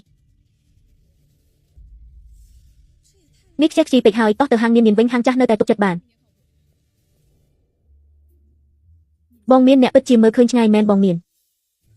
ហាងនេះមានភ្ញៀវច្រើនជាងយើងមិនសូវមែនទៀតហើយម្នាក់ទិញច្រើនណាស់យើងគិតមិនទៅទិញច្រើនទើបស្រួលចាត់ការបងមានន័យថាម៉េចទៅថតមើលថាទឹកដោះគោដែលគេទិញយកទៅណាផឹករបស់ចោលឬចាក់ចោលថតឲ្យបង្ហោះចូលអ៊ីនធឺណិតទៅសល់ប្រហែលទុកឲ្យអ្នកលេងបណ្ដាញសង្គមទៅខ្ញុំយល់ហើយអ្នកលេងអ៊ីនធឺណិតស្អប់ការធ្វើពុតបែបនេះណាស់បើដឹងការពិតពួកគេច្បាស់ជាចាប់មិនខានខ្ញុំទៅថតឥឡូវនេះហើយបងមានពេលនេះប្រធានលីនអស់អ្នកគ្រប់គ្រងហើយគឺធ្វើបាបខ្លួនឯងទេខ្ញុំប្រាប់ហើយថាមិនអាចពឹងតែអ្នកគ្រប់គ្រងទេពួកគេអាចលើកអ្នកឡើងក៏អាចទម្លាក់អ្នកបានដែរវ៉ាងឈៀងមើលចុះលើអ៊ីនធឺណិតមានតែអ្នកជេរខ្ញុំតាពីមុនអ្នកសន្យាយ៉ាងម៉េចថាបើខាងនេះមានតែចំណេញមួយឆ្នាំអាចបើកសាខាបានឯងចេញទៅតែនរណាដឹងថាអ្នកគ្រប់គ្រង3លានអ្នករបស់អ្នកគ្មានប្រយោជន៍សោះពេលនេះមានរឿងបន្ទោខ្ញុំប្រធានលីនខ្ញុំក៏មិននឹកស្មានថាអញ្ចឹងដែរគុំមកលេងល្បិចនេះជាមួយខ្ញុំបើអ្នកដោះស្រាយមិនបានខ្ញុំនឹងជប់ជួលឥឡូវនេះខ្ញុំមិនចង់ស្អីជាមួយអ្នកទេទ្រាំសិនចុះហាងដែលមានភ្ញៀវច្រើនជាងគេគិតយ៉ាងម៉េចផ្សារភ្ញៀវធ្លាក់ចុះខ្លាំងណាស់មិនអាចបាត់បង់ហាងទីទេវ៉ាងជាងមើលខ្លួនឯងទៅតាំងពីហាងនោះរចេញភ្ញៀវធ្លាក់ចុះប៉ុន្មានបើនៅតែអញ្ចឹងទៀតអ្នកហ៊ានមួយបង្កាច់អ្នកគ្រប់គ្រងអ្នកក៏មិនបាច់ធ្វើការទៀតដែរប្រធានចៅខ្ញុំនឹងប្រញាប់ដោះស្រាយសូមទុកឱកាសឲ្យខ្ញុំម្ដងទៀតកន្លះខែបើភ្ញៀវមិនកើនឡើងទេចាំទម្លាក់តំណែងខ្ញុំវ៉ាងឈៀងឬខ្ញុំនិយាយទេបើដោះស្រាយមិនបានខ្ញុំជប់ជួលហើយពេលនេះភ្ញៀវក្នុងផ្សារធ្លាក់ចុះខ្លាំងបើប្រធានលីនជប់ជួលទៀតប្រធានចៅច្បាស់ជាមិនលើកលែងឲ្យខ្ញុំទេប្រធានលីនកុំតន់អល់ភ័យទុកពេលឲ្យខ្ញុំ2ថ្ងៃខ្ញុំនឹងដោះស្រាយខ្ញុំទុកពេលឲ្យ2ថ្ងៃបើដោះស្រាយមិនបានកុំបន្ទោសខ្ញុំមើលចុះបើមិនរកវិធីទេស៊ូនៀនចេញផលិតផលថ្មីទៀតហើយប្រធានលីនខ្ញុំមានវិធីមិនឲ្យហួស3ថ្ងៃទេខ្ញុំនឹងធ្វើឲ្យហាងស៊ូនៀនគ្មានភ្ញៀវសំបីម្នាក់អ្នកគ្រប់គ្រងហាងណៃណាហើយចេញមកលោកតាមានរឿងអីខ្ញុំញ៉ាំបង្អែមហាងអ្នកហើយរៀបរូបអ៊ូចង្អោថ្ងៃនេះខ្ញុំត្រូវតែទម្លាយរឿងហាងអាក្រក់នេះសួស្ដីពួកយើងជាអ្នកកាសែតយ៉ាងឆឹងតើអ្នកមានការបកស្រាយយ៉ាងណាចំពោះការត្អូញត្អែររបស់ភ្ញៀវខ្ញុំបើប៉ុន្មានឆ្នាំនេះគឺគិតគូរពីសុវត្ថិភាពចំណីអាហារបំផុតគ្រប់ដំណាក់កាលគ្រប់គ្រឿងផ្សំសុទ្ធតែត្រួតពិនិត្យយ៉ាងតឹងរ៉ឹងមិនអាចមានដូចអ្នកនិយាយទេអ្នកច្រឡំហើយដឹងច្រឡំខ្ញុំចូលពេទ្យទៅហើយនៅថាច្រឡំទៀត ពួកអ្នកជាហាងចិត្តខ្មៅគិតតែពីលុយមិនខ្វល់ពីជីវិតភ្ញៀវនិយាយគ្មានភស្តុតាងតើអ្នក សន្និដ្ឋានថាមកពីហាងយើងដោយរបៀបណា ភស្តុតាងនៅទីនេះរបាយការណ៍ពេទ្យបញ្ជាក់ច្បាស់ណាស់គឺមកពីញ៉ាំបង្អែមទើបធ្វើឲ្យឈឺក្រពះពោះវៀនមែនហើយគេយករបាយការណ៍ពេទ្យមកហើយតើអាចខ្លាំងខ្លាយបានទេមែនហើយភស្តុតាងនៅនឹងមកហើយនៅចង់ប្រកែកអីទៀតប្រញាប់សុំទោសទៅចុះអ្នកសាក់និយាយមើលម្សិលមិញ ទិញបង្អែមមួយណារសជាតិអីទំហំប៉ុណ្ណាទិញនំមូស្វាយ រសជាតិដើមស្ករ70%ហើយមាននំជីស្មួយទៀតប្រាប់រសជាតិបានច្បាស់ម្លេះពេលនេះអស់ពាក្យនិយាយហើយមែនទេប្រញាប់សុំជំងឺចិត្តនិងសុំទោសគេទៅបិទទ្វារហាងតែម្ដងទៅចុះអ្នកប្រាប់មក តើអ្នកមកទិញនៅហាងម៉ោងប៉ុន្មាន បង្អែមគឺ មកទិញម្សិលមិញម៉ោង3ជាងគឺជាពេលដែលគេដឹកគ្រីមមកឲ្យហាងពេលនោះសៀវយានរវល់នៅផ្ទះបាយខ្ញុំជាអ្នកទទួលភ្ញៀវនៅកន្លែងគិតលុយផ្ទាល់ភ្ញៀវដែលចូលហាងពេលនោះខ្ញុំចាំមុខទាំងអស់ខ្ញុំមិនដែលឃើញអ្នកសោះអ្នកមិនដែលមកហាងខ្ញុំទេហាងអ្នកដាច់យ៉ាងនេះ រាល់ថ្ងៃភ្ញៀវច្រើនយ៉ាងនេះចំណាំខ្ញុំមិនបានជារឿងធម្មតាទេ និយាយទេគ្មានភស្តុតាងទេសៀវយានទិញកាមេរ៉ាសុវត្ថិភាពក្នុងហាងម៉ោង3រសៀលចាស់បងនាងអ្នកទាំងអស់គ្នាមើលចុះភ្ញៀវចេញចូលហាងម៉ោង3រសៀលម្សិលមិញគឺមានកំណត់ត្រាទាំងអស់គ្មានរូបលោកនេះចូលហាងទិញអីទេខ្ញុំប្រហែលជាចាំខុសហើយមិនអីទេការចងចាំអ្នកអាចคล้ายៗធ្លាប់តែកាមេរ៉ាសុវត្ថិភាពសារមិនអាចคล้ายៗទេកាមេរ៉ាថតបានថាអ្នកពិតជាបានជន់នេះហើយក៏បានទិញអីវ៉ាន់ដែរតែមិនដែលចូលហាងខ្ញុំទេនិយាយតាមត្រង់ទៅតើអ្នកទិញអី ខ្ញុំប្រាប់ហើយតើថាខ្ញុំចាំខុសខ្ញុំលែងបង្ហោះ ទៀតបានទេថ្ងៃនេះអ្នកនាំគេមកបង្ខូចឈ្មោះហាងខ្ញុំបើគិតពីការខូចខាតអ្នកត្រូវសងយ៉ាងតិច 10,000 ឲ្យតែអ្នករួមនិយាយការពិតថានរណាប្រើអ្នកហើយទិញអីវ៉ាន់នៅឯណាខ្ញុំអាចដោះលែងអ្នក បានខ្ញុំមិនបានញ៉ាំរបស់ហាងនេះទេគឺទិញរបស់ដូចគ្នានៅហាងស៊ីងឆារបស់លោកលីននៅក្បែរនេះខ្ញុំញ៉ាំតែលោកលីនថាគាត់ឲ្យលុយខ្ញុំខ្លះដើម្បីឲ្យខ្ញុំមករករឿង នៅទីនេះហាហាហួសហេតុពេកហើយស៊ីងឆាហ៊ានប្រើល្បិចទម្លាក់កំហុសនេះវាខុសខើពេកហើយរបស់ខ្លួនឯងមានបញ្ហាបែរជាទម្លាក់កំហុសឲ្យគេថតទុកហើយទៅឲ្យអ្នកទាំងអស់គ្នាបានឃើញ វ៉ាងជាងរឿងនឹងចាត់ការដល់ណាហើយលោកលីនកុំបារម្ភខ្ញុំទើបតែឃើញហាងពួកគេវឹកវរអស់ហើយឲ្យតែអ្នកកាសែតចុះផ្សាយពេលនេះហាងរបស់សុបាជាត្រូវគេជាចាស់ដែរហើយល្អណាស់ចាំខ្ញុំមើលលើអ៊ីនធឺណិតមើលថាគេជាយ៉ាងម៉េចខ្លះលោកលីនមានរឿងអីតើគេជេរខ្លាំងពេកមែនទេវ៉ាងជាងអញមើលឲ្យច្បាស់ទៅមើលថាគេកំពុងជិះនរណាស៊ីងឆារបស់ខ្លួនអញធ្វើឲ្យគេឈឺពោះហើយនៅទម្លាក់កំហុសឲ្យគេទៀតគួរឲ្យខ្ពើមណាស់ធ្វើបាបដៃគូប្រកួតប្រជែងអស់ទៅស៊ីងឆាទៀតហើយភ្លុកចោលហឹសនេះមានគេចេញមុខមកជួយបកស្រាយឲ្យស៊ូនៀនទៀតពេលនេះគេឈ្មោះខ្ញុំរលីអស់ហើយលោកលីនកុំតន់ភ័យយើងនៅមានវិធីសង្គ្រោះខ្ញុំបានគិតទុកមុនហើយថានឹងមានរឿងនេះកើតឡើងទើបត្រៀមផែនការទុកផែនការអីតើវាជាបានការឥឡូវនេះការលៀងឈ្មោះមិនសុទ្ធតែធ្វើអញ្ចឹងទេអីជឿខ្ញុំទៅច្បាស់ជាគ្មានបញ្ហាទេមិនប្រកាសថាអាចជួយផ្សព្វផ្សាយស៊ីងឆាវិញផងអូខេស្ដាប់តាមឯងចុះ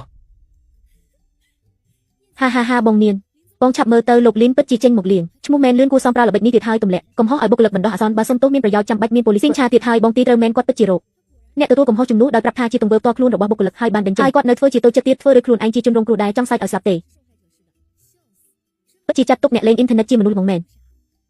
អ្នកលេងអ៊ីនធឺណិតមិនល្ងងទេចំនួនអ្នកគ្រប់គ្រងគាត់ចេះតែធ្លាក់ចុះខាងក្រោមវីដេអូនេះមានតែអ្នកជេរ វ៉ាងជាងឲ្យវ៉ាងជាងពេលនេះខ្ញុំចង់មើលថាឯងវីបកវិញយ៉ាងម៉េចចង្រៃឥឡូវអ្នកលេងអ៊ីនធឺណិតមិនក៏មិនជឿអញ្ចឹង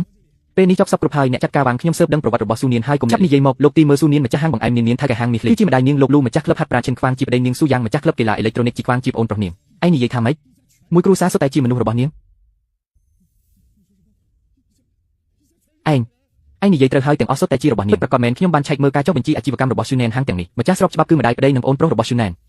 ចង្រៃមិនឆ្ងល់ទេដែលខ្ញុំខំនិយាយតតែស្ងួតមាត់ផ្ដល់លក្ខខណ្ឌល្អយ៉ាងណាក៏ពួកវាមិនព្រមត្រឡប់មកវិញតាមពិតពួកវារើគ្នាសោះពេលនេះយើងពិបាកដោះស្រាយហើយពិបាកស្អីទៅត្រូវចិត្តខ្ញុំមិនខ្ញុំនឹងកំចាត់ពួកវាព្រមគ្នាមិនបាច់ហត់ចាត់ការម្ដងមួយតែគ្រួសារគេរួមគំនិតគ្នាតែមិនកាន់តែពិបាកទប់ទល់ទេហាងកញ្ចាស់ប៉ុន្មាននោះតាំងពីផ្សារយើងចាប់ដើមគឺនៅទីនេះរហូតទាំងចាស់ទាំងកញ្ចាស់មើលទៅក្រខ្សត់ខ្ញុំទៅភ្នែកយូរហើយធ្វើឲ្យផ្សារយើងធ្លាក់កម្រិតពឹងតែហាងខេងចាស់របស់ប្រធានលេនមិចនឹងគ្រប់គ្រាន់ពេលនេះល្អហើយពួកសម្រាមនេះ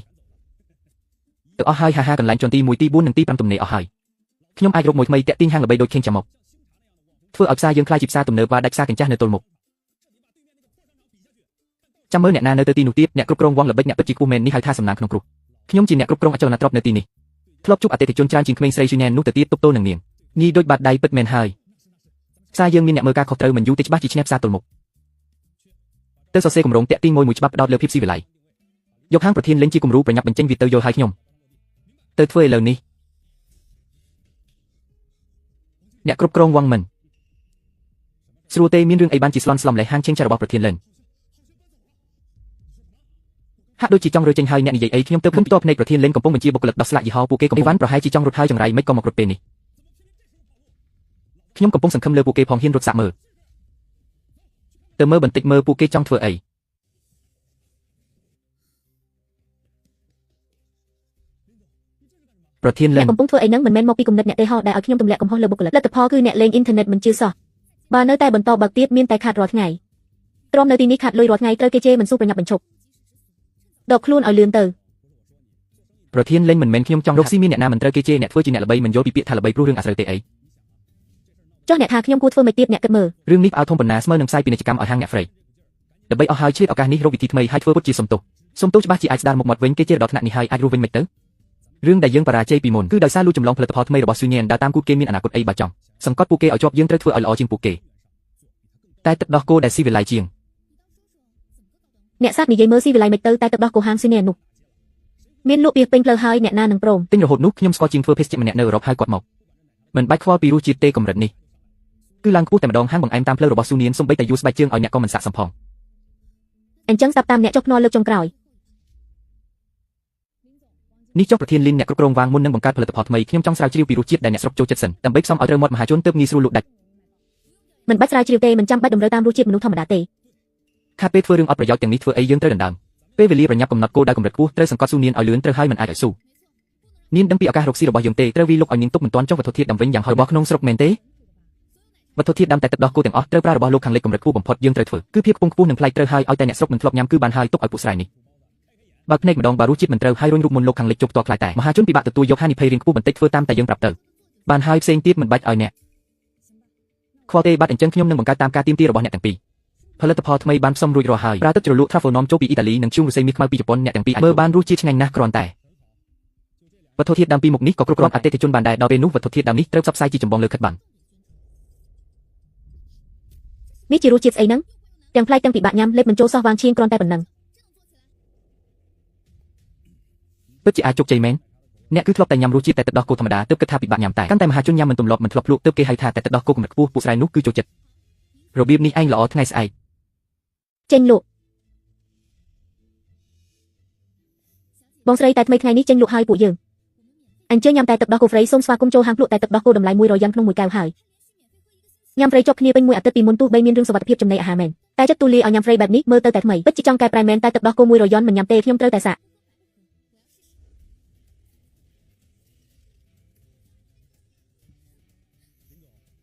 ប្រធានលីនអ្នកមើលចុះយើងអញ្ជើញភ្ញៀវហ្វ្រៃជាប់គ្នាពេញមួយអាទិត្យភាពល្បីល្បាញខ្លាំងបែបនេះតើមានអ្នកណានៅចាំរឿងរបស់ Sherian Chan ពីមុនទៀតនេះយើងអាចវាបបបានហើយចាំមើលមានអ្នកណាអាចមកតូចជាមួយខ្ញុំទៀត បងញៀនបងឆាប់មើលទៅប្រធានលីនដើម្បីវាបបវិញឈួតបាត់ហើយគាត់កើតអីខ្ញុំទៅតែទិញផលិតផលថ្មីពីខាង Sherian Chan 100យន់មួយកែវត្រូវហើយថែមទាំងស៊ីមួយអញ្ជើញអតិថិជនញ៉ាំហ្វ្រៃជាប់គ្នាពេញមួយអាទិត្យជាថ្ងៃដំបូងយ៉ាងហោចណាស់អញ្ជើញមនុស្សជាង300នាក់ញ៉ាំហ្វ្រៃជាប់គ្នាពេញមួយអាទិត្យគេពិតជាហ៊ានធ្វើមែនហើយបងញៀនតាមពិតហាងគាត់ចិត្តបិទទ្វារទៅហើយធ្វើបែបនេះ មនុស្សជាច្រើនក៏ទៅគាំទ្រគាត់វិញចុះពួកយើងគិតយ៉ាងម៉េចទៅកុំប្រញាប់ឯងភ្លក់រសជាតិសិនទៅចាំយើងគិតទៀតនេះឬដែលគេហៅថាតែទឹកដោះគោអឺរ៉ុបនោះខ្ញុំស្មានតែឆ្ងាញ់ប៉ុណ្ណាទៅខ្ញុំពិតជាមិនយល់សោះតែទឹកដោះគោពិបាកញ៉ាំសោះលក់ថ្លៃយ៉ាងនេះប្រើគ្រឿងផ្សំកម្រិតខ្ពស់អាចមិនថ្លៃទេចិត្តចំណាយទុនធំអញ្ចឹងក៏ទុកឲ្យគេចំណាយទៅតែការចំណាយទុនធំរបស់ជាមានប្រសិទ្ធភាពមែនកម្មវិធីហ្វ្រៃគ្រាន់តែចាប់ដើមអតិថិជនជាច្រើនក៏ត្រឡប់មកវិញយើងគួរតែរៀបចំការបញ្ចុះតម្លៃកុំបណ្ដោយឲ្យពួកគេដណ្ដើមភ្ញៀវអស់មិនបាច់ទេសងងំសិនទៅហេតុអី អ្នកណាក៏ចូលចិត្តរបស់ថោកដែរតែរកស៊ីម្ហូបអាហារសំខាន់គឺរសជាតិមិនមែនល្បិចទេតែមើលទៅឥឡូវរបស់ហ្វ្រៃនៅតែតាក់ទាញមនុស្សណាស់នោះបានតែភ្ញៀវមួយឆាវទេអ្នកគិតមើលបើគេឲ្យអ្នកផឹកហ្វ្រៃរហូតតែមិនត្រូវមាត់អ្នកទូមិនយកលុយក៏អ្នកចង់ផឹកលើកទី2ដែរទេមិនផឹកទេមែនហើយបងណែនតែខិតបានគេចង់ជន់យើងថាពួកយើងអន់គ្រាន់តែជារបស់អមចុះយើងមិនវាបបវិញទេអី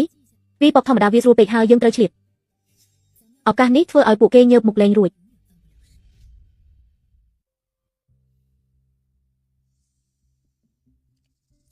នេះជាគម្រោងវិនិយោគថ្មីរបស់វ៉ងឈៀងហើយតែហាងថ្លៃមកបើកហើយយកតែថ្មីរបស់លោកលេងជាតំណាងថាអាចតាក់ទាញភ្ញៀវហើយសូបានច្រើនបងលោវ៉ងឈៀងធ្វើបែបនេះគឺយកតែលោកលេងធ្វើជានុយតាក់ទាញហាងផ្សេងមិនត្រឹមតែជានុយទេថែមទាំងជាឈាមទៀតវ៉ងឈៀងចង់រុញចេញហើយទៅរកភាពហើយសូគាត់មិនខ្វល់ថាហាងតែលោកលេងចំណេញល្អទេក្នុងភ្នែកគាត់ហាងតែនេះគ្រាន់តែសម្រាប់តាក់ទាញភ្ញៀវហើយសូនិងប្រេងល្បីប៉ុណ្ណោះចំណែកឯការខាតបងប៉ុណ្ណាលោកលេងខាតប៉ុន្មានគាត់មិនដែរ ខ្វល់ទេនេះគួរឲ្យស្អប់ណាស់ចាត់ទុកលោកលេនដូចមនុស្សហ្មងខ្ញុំនឹងយកគម្រោងនេះទៅឲ្យលោកលេនមើលឲ្យគាត់ដឹងពីមុខមាត់ពិតរបស់វ៉ងឈេងឥឡូវនេះឲ្យគេធ្វើចលនាវាស្រួលពេកហើយស្រួលអីបងញ៉ែនគេជិះជាន់ដល់ក្បាលយើងហើយ ស្ងប់អារម្មណ៍សិនទៅមិនយូរទេពួកគេនឹងទទួលកម្មថ្ងៃចុងក្រោយហើយ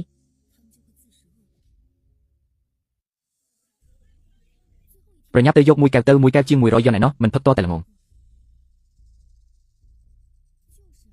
មែនហើយយ៉ាងណាក៏មិនអស់លុយគ្រាន់តែតម្រង់ជួរតើលឿនឡើងប្រយ័ត្នអស់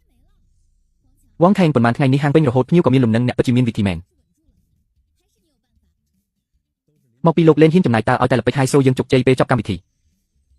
ីពួកគេនឹងត្រូវចាយលុយហើយចាំតែរាប់លុយទៅថៅកែសុំតែទឹកដោះគោហើយសូពីពេងអាហ្វ្រេនឹងសួស្ដីឥឡូវកម្មវិធីហ្វ្រេ របស់យើងចប់ត្រឹមម៉ោង 12 ហើយបើទិញឥឡូវត្រូវគិតតម្លៃដើមមួយកែវ100 យ៉នហាកម្មវិធីចប់ហើយ លក់100មួយកែវមែនខ្ញុំគ្រាន់តែចង់ដឹងទេឥឡូវបានភ្លុះហើយតែទឹកដោះគោ100 យ៉នក៏ប៉ុណ្ណឹងពិបាកផឹកចង់ងាប់និយាយតាមតែទឹកដោះគោ100 យ៉នរបស់អ្នកអន់ជាងតែ30 យ៉ននៅខាងមុខឆ្ងាយណាស់អ្នកណាល្ងងឲ្យគេបោកនោះ មែនហើយហ៊ានកាត់ថ្លៃក៏ពកដឹងថាពិបាកផឹកចឹងហ្វ្រេក៏ខ្ញុំមិនយកដែរ សូតែពួកមិនដឹងគុណចប់កម្មវិធីលេងទិញតែម្ដងពីមុនមិនផឹកយ៉ាងឆ្ងាញ់ទេអីនេះប្រហែលមកពីភ្ញៀវមិនទាន់សាមនឹងការបង់លុយថ្ងៃទៀតប្រហែលជាលេងអីហើយពីថ្ងៃទៀតស្អីមើលហាងឥឡូវទៅគ្មានមនុស្សសំបីម្នាក់ខ្ញុំចំណាយលុយច្រើនណាស់ជួអ្នកជំនាញមកធ្វើកម្មវិធីចុងក្រោយបានលទ្ធផលបែបនេះថាកែសុំមិនបានហាងមានមនុស្សច្រើនម្ល៉េះលោកលេននេះជារបស់ដែលគេឲ្យខ្ញុំយកមកឲ្យអ្នក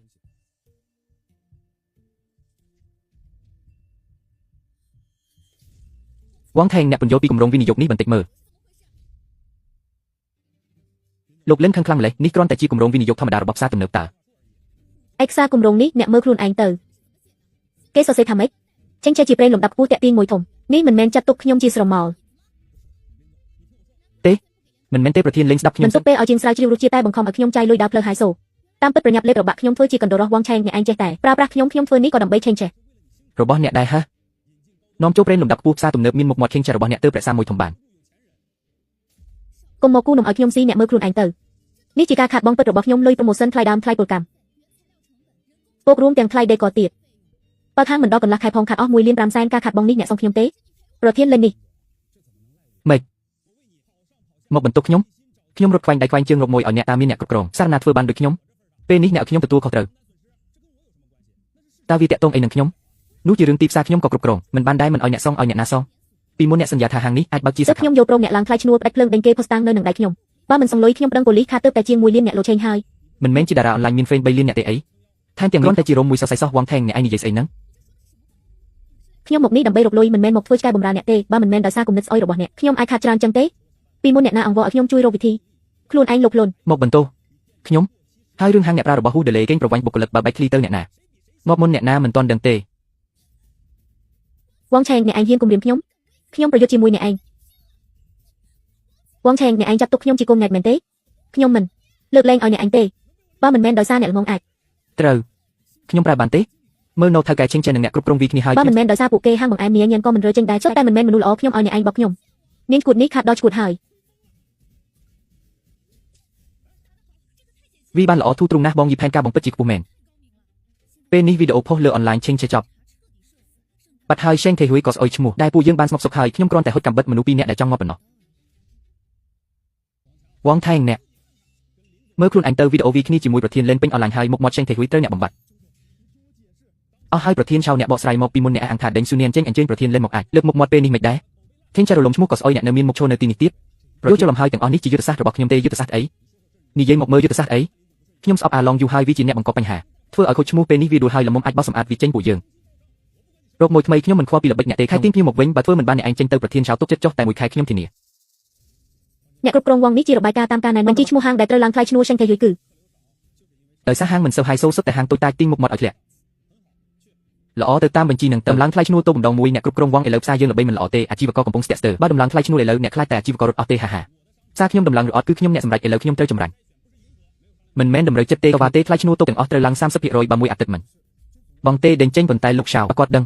រឿងលោកឆៅខ្ញុំអ្នកចាត់ការចាំខ្ញុំរើបានអាជីវករភ្ញៀវមកវិញលោកឆៅចាំមើលទៅខ្ញុំនឹងប្រែក្លាយឆេងទេហើយទៅជាផ្សារទំនើបលំដាប់ខ្ពស់ដល់ពេលនោះស៊ូណែនទូគ្រូសាអ្នកលុតជង្គង់អង្វរក៏ខ្ញុំមិនឲ្យអ្នកចូលដែរវងឆេងអាចឈួតនឹងសារធ្លាក់ចុះដល់ថ្នាក់នឹងហើយមិនគិតរកភ្ញៀវបែរជាឡើងថ្លៃឈ្នួលថានឹងលើកកម្ពស់ស្តង់ដារខ្ញុំមើលទៅគាត់ចង់ដេញយើងចេញទេនឹងហើយទុកខោឲ្យខ្ញុំតាំងពីរឿងតែថ្មីនោះមកភ្ញៀវកាន់តែធ្លាក់ចុះរកលុយបងឈ្នួលមិនចង់បានផងឥឡូវឡើង 30% ទៀតទុកចំណេញខ្ញុំចំណេញតិចតួចណាស់ឡើងថ្លៃ 30% ខ្ញុំសំបីតែប្រាក់ចំណេញក៏មិនគ្រប់បងថ្លៃឈ្នួលដែរនេះចង់រុញខ្ញុំឲ្យស្លាប់ហើយធ្វើបាបគ្នាសាហាវណាស់បើវងថេងមិនឲ្យយើងរស់ស្រួលយើងក៏មិនឲ្យគាត់រស់ស្រួលដែរបើគាត់នៅតែចង់ឡើងថ្លៃ យើងនាំគ្នាឈប់ជួទៅយ៉ាងច្រើនស្លាប់ទាំងអស់គ្នាចាំមើលគាត់ដោះស្រាយ ជប់ជួស្រួលទេតែទៅរកតុបថ្មីឯណាការតុបតែងនឹងរើអីវ៉ាន់អស់លុយទៀតមិនងាយទេតុបគ្រឿងសម្អាងធ្វើបានកន្លះឆ្នាំបើមិនឈប់ជួខាតកាន់តែច្រើនបើឈប់លុយធ្វើតុបក៏បាត់បង់អស់ផ្លូវដើរហើយ ឬមួយក៏ចាំឲ្យវងថេងធ្វើបាបគ្មានផ្លូវផ្សេងទីទេអី nên hai khi nhom mưa tha một nị. Sa sư này đã quăng thèn đến tranh ban rơi tới hơi dừng chèn đại ở hai khi nhom tới mưa bẩn mặt ngày một. Tới tí nú lụa đại khlang nè. មែនឬអត់ពិតប្រាកដណាស់ខ្ញុំបាននិយាយជាមួយសន្តិសុខនៅវិញជាងដេកគាត់ថាចាប់តាំងពី Junior រើទៅភ្ញៀវកាន់ឡើងច្រើនដងតូបជាច្រើនក៏លក់ដែរតាមនឹងដែរ Nơi hơi dừng chèn đại ai rơi tới ban tiệt tế. Thay chlai ọt miên bên cho đầm lại tế. Cầm ấy tiết từ xu sư niên to tới mền hải. យើងទៅទាំងអស់គ្នាគាត់ក៏ត្រូវវងថេងដេញចេញដែរច្បាស់ជាយល់ពីយើង Thay cai sực nhom cư danh hong lụa họ áo nơi sen thầy hai nẹt từng nít có một pi sen thầy. Đài dương chất trâu quăng chèn phơ bạp sạp hai bong danh nẹt công bà ròm miền. Ca ấy sần sầm. Nị dây một hơi quăng chèn ở lối chuột hai dốc trong làng khai chnu tục dương. Sam sấp hiện rồi bà mũi ạt tết mình bong tề. Đừng đinh trên dương ọp lơ hai tơ một rục nẹt. Tao quăng chèn làng khai chnu. Group tốt tiền ọp men tế. Cha một hay chiền. Túc sấp tay từ tua ban đầm nắng bà mũi ạt tết mình bong đừng đinh trên dương chốc chua cọc miên cần lạnh tờ.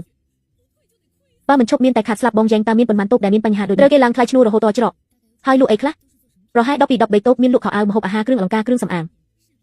Sấp tay chỉ mối cha lụa tràn năm hai ok nhom. Nhom nâng xu khang hua jen chen đại ở hai nâng prap nhẹ vinh ở cồn. ថៅកែស៊ីវអរគុណថៅកែស៊ីវរំខានអ្នកហើយ Bong nan chụp rường. Rung khan hai mấy có nẹt nơi sai sập bài tiếp. Pi môn dương mình tay tại trơi cây thả.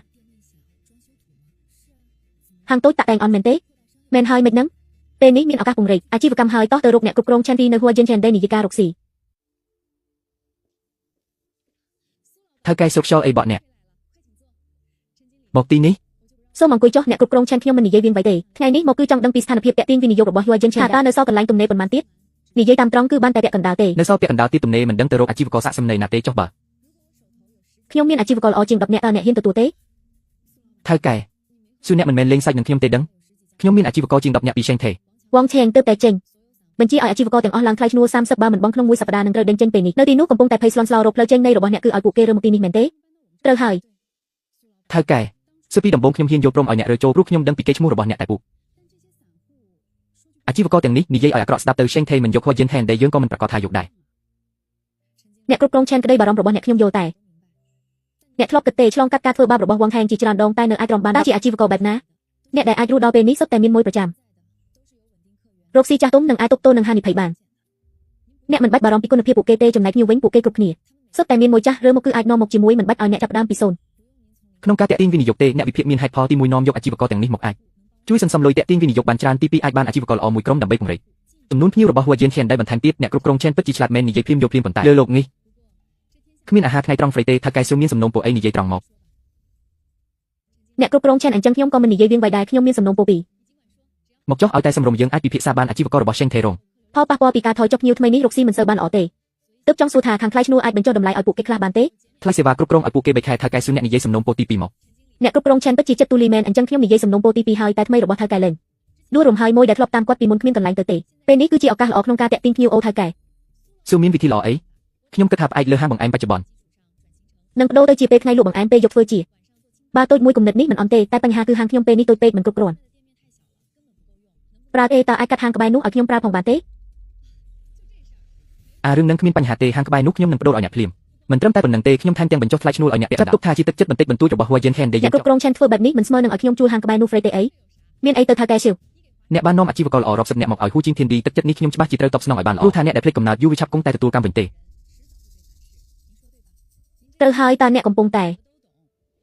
និយាយឌៀមដាំអ្នកណាអ្នកយល់គឺយល់ហើយអញ្ចឹងយើងព្រមព្រៀងគ្នាតាមនឹងហាងបញ្ចុះពាក់កណ្ដាលអាជីវករមកពីខាងសឹងថៃហ៊ុយខ្ញុំនឹងផ្ដល់គោលការណ៍ពិសេសតាក់ទងឲ្យបានសម្រេចថៅកែស៊ូថៅកែនិយាយគ្នាដល់ណាហើយ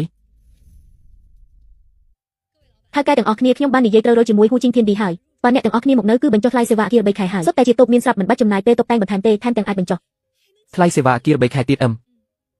កសារខ្ញុំជាអ្នករៀបចំអ្នកទាំងអស់គ្នារៀបចំអីវ៉ាន់ហើយអាចរើមកបានថៅកែស៊ូអ្នកមានគុណជួយជីវិតពួកយើងមែនវាងជាងអាមនុស្សរមើលគុណនោះពីមុនខ្វាក់ភ្នែកហើយបានជាដេញអាជីវករល្អដូចអ្នកចេញគេស្មានតែដេញអ្នកចេញអាចហៅអាជីវករលំដាប់ខ្ពស់មកបានលទ្ធផលយ៉ាងម៉េចអាជីវករលំដាប់ខ្ពស់មិនមកអាជីវករតូចតាចរត់អស់មែនហើយតាំងពីថ្ងៃដេញអ្នកចេញមកសឹងថៃហ៊ុយមិនដែលបានសុខទេខុសមួយជំហានគឺខុសរហូតគូក្បាលដូចគេនឹងសំធ្វើជាអ្នកគ្រប់គ្រងអគារដែរដល់ចំណុចថ្ងៃនេះគឺមកពីគេខ្លួនឯងឥឡូវសារទំនើបចិត្តទេហើយខ្ញុំមើលទៅសឹង ថៃហួយចិត្តដួលរំហើយសំណាងហើយដែលពួកយើងរើចេញទាន់មិនអញ្ចឹងតិចច្បាស់ជាកប់ជាមួយគ្នាហើយមែនហើយសំណាងបានថៅកែស៊ូ បានហើយត្រឡប់ទៅរៀបចំចុះរើមកទីនេះហើយរកស៊ីច្បាស់ជាដាច់ជាងមុន ទាថ្លៃឈ្នួលមិនក៏យូរម្លេះតើអ្នកធ្វើស្អីហ្នឹងអ្នកចាត់ការវាងនិយាយរកព័ត៌មានរឿងអីឆាប់និយាយមកអ្នកចាត់ការវាងអ្នកមើលខ្លួនឯងទៅពាក្យសុំឈប់ជួលហាងខោអាវនារីហាងកញ្ចាស់របស់គេនឹងមួយថ្ងៃលក់មិនបានប៉ុន្មានអាផងហាងអាហារសម្រន់សុំជប់ជួលផ្សេងប្រេងធំចង់មកខ្ញុំថែមទាំងធុនគេធ្វើឲ្យធ្លាក់កម្រិតទៀតឈប់ទៅហាងគ្រឿងអលង្ការហាងសម្ភារៈសិក្សាហាងគ្រឿងសម្អាងសុំជប់ជួលទាំងអស់អ្នកចាត់ការវាងអាជីវករទាំងអស់បានដាក់ពាក្យសុំជប់ជួលគ្មានអ្នកណាយកព្រមបង់ថ្លៃឈ្នួលល្អជប់ទាំងអស់ទៅល្អខ្ញុំកំពុងតែពិបាកចិត្តដេញពួកគេចេញនាំតែរំខានពួកគេចេញខ្លួនឯងចំណេញកម្លាំងខ្ញុំត្រូវផ្លាស់ប្ដូរសឹងថៃហួយថ្មីនាំចូលអាជីវករលំដាប់ខ្ពស់ពិតប្រាកដផ្លាស់ប្ដូរថ្មីហាប៉ុន្តែគេចេញ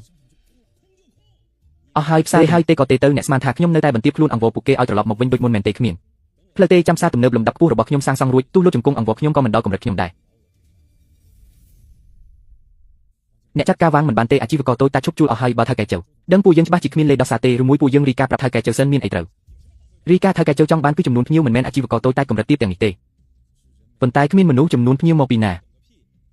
អ្នកដឹងស្អីអាជីវករតូចតាចទាំងនោះទុកនៅកទីនទម្លាក់កម្រិតដែរចេញទៅល្អហើយខ្ញុំហៅអាជីវករលំដាប់ខ្ពស់មួយក្រុមចូលមកចំនួនភ្ញៀវការទ្វេដងថៅកែចៅច្បាស់ជាអរគុណខ្ញុំទៀតស៊ូនៀនមីក្មេងបោកប្រាស់នោះក៏អាចបោកបានតែអាជីវករកម្រិតទាបទាំងនេះទេនាងបញ្ចុះបញ្ចូលអាជីវករតូចតាចទាំងនោះទៅហ៊ូជីងធីនឌីស្មានតែឈ្នះហើយចុះពួកយើងគិតយ៉ាងម៉េចចាំមើលទៅចំខ្ញុំកែច្នៃសឹងថៃហួយឲ្យទៅជាផ្សារទំនើបលំដាប់ខ្ពស់ហាងកម្រិតទាបនៅហ៊ូជីងធីនឌីទាំងនោះយូវិឆាប់គង់តែដួលរំទេស៊ូនៀនក៏ត្រូវវេទនេះដែរមែនហើយមកលំដាប់ខ្ពស់ដែលខ្ញុំឲ្យអ្នកស្រាវជ្រាវដល់ណាហើយអ្នកចាត់ការវាងកុំបារម្ភខ្ញុំបានស្រាវជ្រាវរួចហើយមានហាងខោអាវនារីលំដាប់ខ្ពស់ក្រៅពីគ្រឿងសម្អាងនាំចូលនៅមានហាងអាហារសម្រន់លំដាប់ខ្ពស់ពីរនិងហាងទេសចរលំដាប់ខ្ពស់មួយសុទ្ធតែតាក់ទងបានហើយមែនទេតាក់ទងបានអស់ហើយពួកគេមានបំណងសហការបឋមគ្រាន់តែចង់ចុះមកពិនិត្យផ្ទាល់សិនល្អណាស់ឲ្យតែអាចចរចាជាមួយហាងលំដាប់ខ្ពស់ទាំងនេះបានដោយរលូននោះនឹងអាចតាក់ទាញភ្ញៀវមកផ្សារយើងវិញវាបំបាក់ Hidden Shen Day តែម្ដងតោះទៅជួបពួកគេជាមួយខ្ញុំយកហាងលំដាប់ខ្ពស់ទាំងនេះឲ្យបានក្នុងពេលតែមួយលោកយ៉ាងលោកឡយអ្នកទាំងពីរជាតំណាងប្រេនលំដាប់ខ្ពស់ថ្ងៃនេះខ្ញុំតាំងចិត្តអញ្ជើញអ្នកទាំងពីរមកជុំគ្នាគឺចង់បញ្ជាក់ឲ្យច្បាស់ពីគោលការណ៍ជួររបស់យើង Sheng Thai ហើយកំពុងផ្លាស់ប្ដូរទម្រង់ទៅថ្ងៃមុខធ្វើតែប្រេនលំដាប់ខ្ពស់គឺស័ក្តិសមនឹងគោលដៅរបស់អ្នកទាំងពីរណាស់ស័ក្តិសមនឹង Sheng Thai ហើយថ្មីនេះមានព័ត៌មានអវិជ្ជមានបន្តិចទេសាក់និយាយមើលថាហេតុអីត្រូវជ្រើសរើសអ្នកគុំនិយាយរឿងកំពុងផ្លាស់ប្ដូរទម្រង់អីយើងគ្រាន់តែសួរមួយម៉ាត់តើអ្នកអាចឲ្យអ្វីពួកយើងអាចឲ្យអ្នកទាំងពីររួចថ្លៃឈ្នួលកន្លះឆ្នាំជួបខ្ពស់ធានាថាអ្នកទាំងពីរចូលមកមិនខាតរួចថ្លៃឈ្នួលនិងប្រាក់ឧបត្ថម្ភទាំងនេះជាលក្ខខណ្ឌមូលដ្ឋានមិនអាចទាក់ទាញពួកយើងទេអ្វីដែលយើងឲ្យតម្លៃបំផុតគឺចំនួនភ្ញៀវនិងកិច្ចឈ្មោះផ្សារខ្ញុំធ្លាប់ស្រាវជ្រាវហើយហាងតូចរបស់អ្នករត់អស់ហើយភ្ញៀវស្ទើរតែគ្មានលើអ៊ីនធឺណិតមានតែកិច្ចជាលោកយ៉ាងលោកឡៃនោះជារឿងពីមុនទេចាំអ្នកទាំងពីរចូលមកភ្ញៀវនឹងកាន់ឡើងបន្តិចម្ដងកុំសន្យាខ្យល់អីខ្ញុំដឹងថាភ្ញៀវគោលពីមុនរបស់អ្នកគឺពឹងលើហាងស៊ូនែនមួយគត់ពេលនេះស៊ូនែនទៅបាត់ហើយអ្នកនៅសល់អីទៀតសំបីហាងគោក៏រក្សាទុកមិនបាននរណាហ៊ានជឿអ្នកលោករែងលោកឡៃស៊ូនែននាងគ្រាន់តែជាហាងលំដាប់ទាបទេទៅបាត់ក៏ល្អយើងទៅអាចហើយប្រេនលំដាប់ខ្ពស់មកបានអាចតាក់ទាញភ្ញៀវពេញផ្សារបានទោះជាហាងលំដាប់ទាបក៏មានប្រយោជន៍ជាងផ្សារទេស្អាតរបស់អ្នកដែរគ្មានភ្ញៀវគ្មានកិច្ចឈ្មោះពួកយើងមិនខ្វល់ទេសូមអញ្ជើញត្រឡប់ទៅវិញចុះខឹងស្លាប់ហើយឯងយកស្រាទៅរត់រកហាងដែលនៅសល់ឲ្យអស់ទៅយកទេអ្នកគ្រប់គ្រងវងប៉ុន្មានថ្ងៃនេះយើងរត់រកប្រេនលំដាប់ខ្ពស់ដែលស្រាវជ្រាវទុកអស់ហើយគេបដិសេធទាំងអស់ហើយចាស់រួចថ្លៃឈ្នួលកន្លះឆ្នាំប្រាក់ឧបត្ថម្ភជួសជុលក៏ឲ្យហើយគេមិនព្រមទេហេតុផលគឺនៅតែប៉ុន្មានចំណុចហ្នឹងមានភ្ញៀវគេឈ្មោះអន់ពេកគ្មានសមត្ថភាពតាក់ទាញភ្ញៀវថែមទាំងនិយាយថាភ្ញៀវពីមុនរបស់យើងពឹងលើហាងស៊ូនៀនមួយគត់ស៊ូនៀនគឺស៊ូនែនទៀតហើយអ្នកគ្រប់គ្រងវងអ្វីដែលពួកគេនិយាយក៏មិនមែនគ្មានហេតុផលដែរពេលនេះផ្សារពិតជាគ្មានមនុស្សមកមែនអ្នកក៏ចង់លើកដំកើងគេបន្ថោខ្លួនឯងខ្ញុំមិនមែនមានន័យអញ្ចឹងទេគ្រាន់តែគិតថាយើងគួរតែរកវិធីផ្សេងទេដឹងលោកឆៅមិនក៏អញ្ជើញមកវងថេងអាមនុស្សអត់បានការហាងតូចរត់អស់ហើយហាងលំដាប់ខ្ពស់មួយក៏រកមិនបានឯងធ្វើការអញ្ចឹងហេលោកឆៅ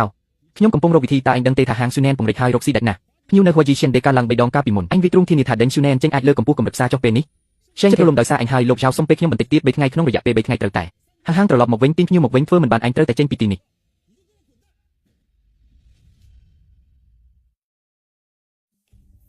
ះអ្នកគ្រប់គ្រងវងពេលនេះយើងពិតជាអស់ផ្លូវដល់ហើយឬមួយក៏យើងកុំដំឡើងថ្លៃឈ្នួលអីមិនដំឡើងថ្លៃឈ្នួលនៅមានប្រយោជន៍ទេមានប្រយោជន៍ហាងតូចទាំងនោះមិនទាន់រើចេញអស់ទេពេលនេះយើងទៅរកពួកគេលុបចោលការដំឡើងថ្លៃឈ្នួលហើយឲ្យការបញ្ចុះតម្លៃខ្លះអង្វរពួកគេឲ្យនៅបន្តមិនដល់ថ្នាក់ធ្វើឲ្យលោកឆៅខឹងពេកទេមែនហើយប្រសើរជាងពេលនេះដែលផ្សារគ្មានមនុស្សសំបីម្នាក់គ្មានហាងសំបីមួយមែនហើយពេលនេះមានតែធ្វើអញ្ចឹងទេបើមិនអញ្ចឹងគ្មានអីទៅរីការប្រាប់លោកឆៅទេអញក៏ត្រូវបាត់បង់ការងារដែរល្អតែអ្នកត្រូវចាំណាគ្រាន់តែពន្យាពេលសិនទេចាំខ្ញុំស្រួលបួលវិញខ្ញុំនឹងដេញពួកគេចេញទាំងអស់ល្អបាត់អ្នកគ្រប់គ្រងវាងយើងទៅឥឡូវនេះហើយបងនាងតាំងពីហាងយើងពង្រីកមកពីព្រឹកដល់ឥឡូវគឺភ្ញៀវមិនដាច់សោះលក់ដាច់ជាងហាងបង្អែមមុនទៅទៀតយល់ថាវាងឈៀងរកមួយធំមិនបានទេឯមួយតូចក៏ចង់ជប់ជួលដែរក៏ចប់ហើ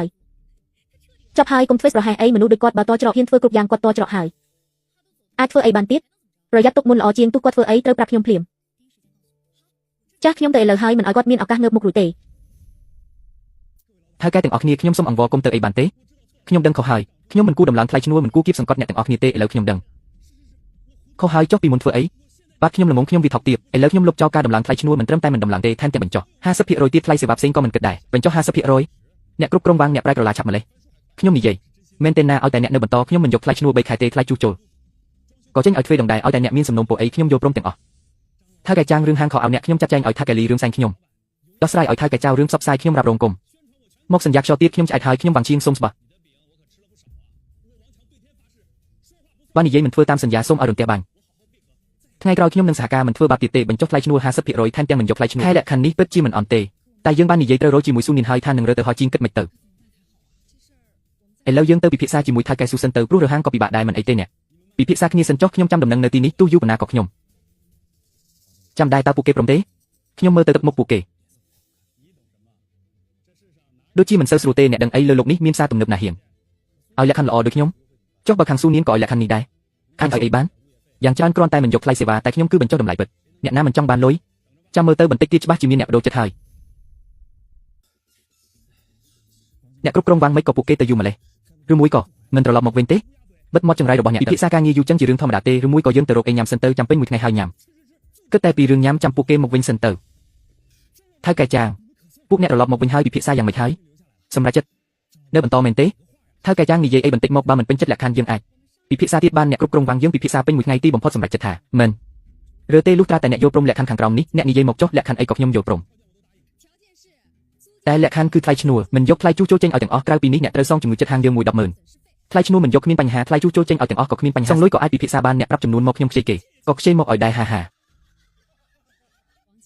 ហាវាងជាងអ្នកឯងពិតជាល្ងងមែនកំពុងតែលេងសាច់នឹងអ្នកឯងមើលមិនដឹងទេអីថ្ងៃនេះទេថៅកែចាងខ្ញុំសូមអង្វរពួកអ្នកខ្ញុំក្រាបសំពះពួកអ្នកហើយខ្ញុំទេកំភ្លៀងខ្លួនឯងបានទេឲ្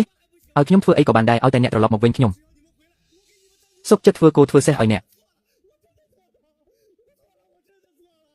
កខ្ញុំខុសហើយខ្ញុំពិតជាខុសមែនខ្ញុំខុសហើយខ្ញុំពិតជាខុសមែនលេងទៅបើមិនលេងខ្ញុំប្តឹងប៉ូលីសហើយវងថែងអ្នកកាត់ចិត្តទៅពួកយើងសុខចិត្តអាជីពក៏មិននៅឆេងថេទៀតដែរជាយួនអាជីវករនៅឆេងថេមិនរីរែកទេមែនទេពួកគេតែចិត្តដូរមកទីនេះទាំងអស់គ្មានអ្នកណារីរែកទេវងថែងស្មានថាលក្ខខណ្ឌប៉ុណ្ណឹងអាចបញ្ចុះបញ្ចូលគេបានឥឡូវនៅលុតជង្គង់អង្គវគេទៀតពិតជាគួរឲ្យអាណិតហើយគួរឲ្យចង់សើចមែនបើដឹងអញ្ចឹងតាំងពីដំបូងមិនគួរធ្វើចឹងទេសំខាន់គឺដំណឹងដែលអ្នកបញ្ចេញមុននេះមានប្រសិទ្ធភាពគ្រប់គ្នាឃើញចរិតពិតរបស់វងឆេងហើយគ្មានអ្នកណាចង់ចាញ់បោកគាត់ទៀតទេវងឆេងអស់ផ្លូវដល់ហើយច្បាស់ជាបន្ធូរបន្ថយលក្ខខណ្ឌអង្គអាជីវករឲ្យត្រឡប់ទៅវិញពួកយើងត្រូវបិទផ្លូវគាត់មុនបងយ៉ាងត្រូវធ្វើម៉េចអ្នកទៅប្រាប់អាជីវករទាំងអស់ពីទង្វើដែលវងឆេងធ្លាប់ធ្វើបង្ខំគេឲ្យចេញលួចដាច់ភ្លើងថែមទាំងទម្លាក់កំហុសទៀតឥឡូវអង្គឲ្យគ្រប់គ្នាត្រឡប់ទៅវិញគ្រាន់តែជាល្បិចពន្យាពេលទេអ្នកណាជឿគាត់គឺចាញ់បោកគាត់ហើយត្រូវឲ្យគ្រប់គ្នាឃើញចរិតពិតគាត់មិនអាចចាញ់បោកគាត់ទៀតទេខាងនេះនឹងទៅប្រាប់សមាគមឲ្យហាងយើងសហការគ្នាតាមណែនៅវាយើងចំណេញមិនខាតបើត្រឡប់ទៅឆេងថេមានតែផ្លូវស្លាប់ទេខ្ញុំក៏ទៅប្រាប់អាជីវករខាង Esports ដែរកុំឲ្យចាញ់បោកគេល្អគ្រប់គ្នាបំបែកគ្នាធ្វើការត្រូវតែផ្សាយដំណឹងនេះឲ្យបានសំណាងហើយដែលអ្នករៀបចំមុនបើមិនអញ្ចឹងប្រហែលជាមានអាជីវករចាញ់បោកពាក្យផ្អែមរបស់វងឆេងត្រឡប់ទៅវិញមិនខាននេះប្រហែលជាទីបញ្ចប់របស់វងឆេងហើយគាត់ដួលរំហើយនេះនៅស្រាលពេកទេនេះជាពុស្តាងដែលវងឆេងកឹបកេងលុយផ្សារកាត់ប្រាក់ខែបុគ្គលិកអ្ន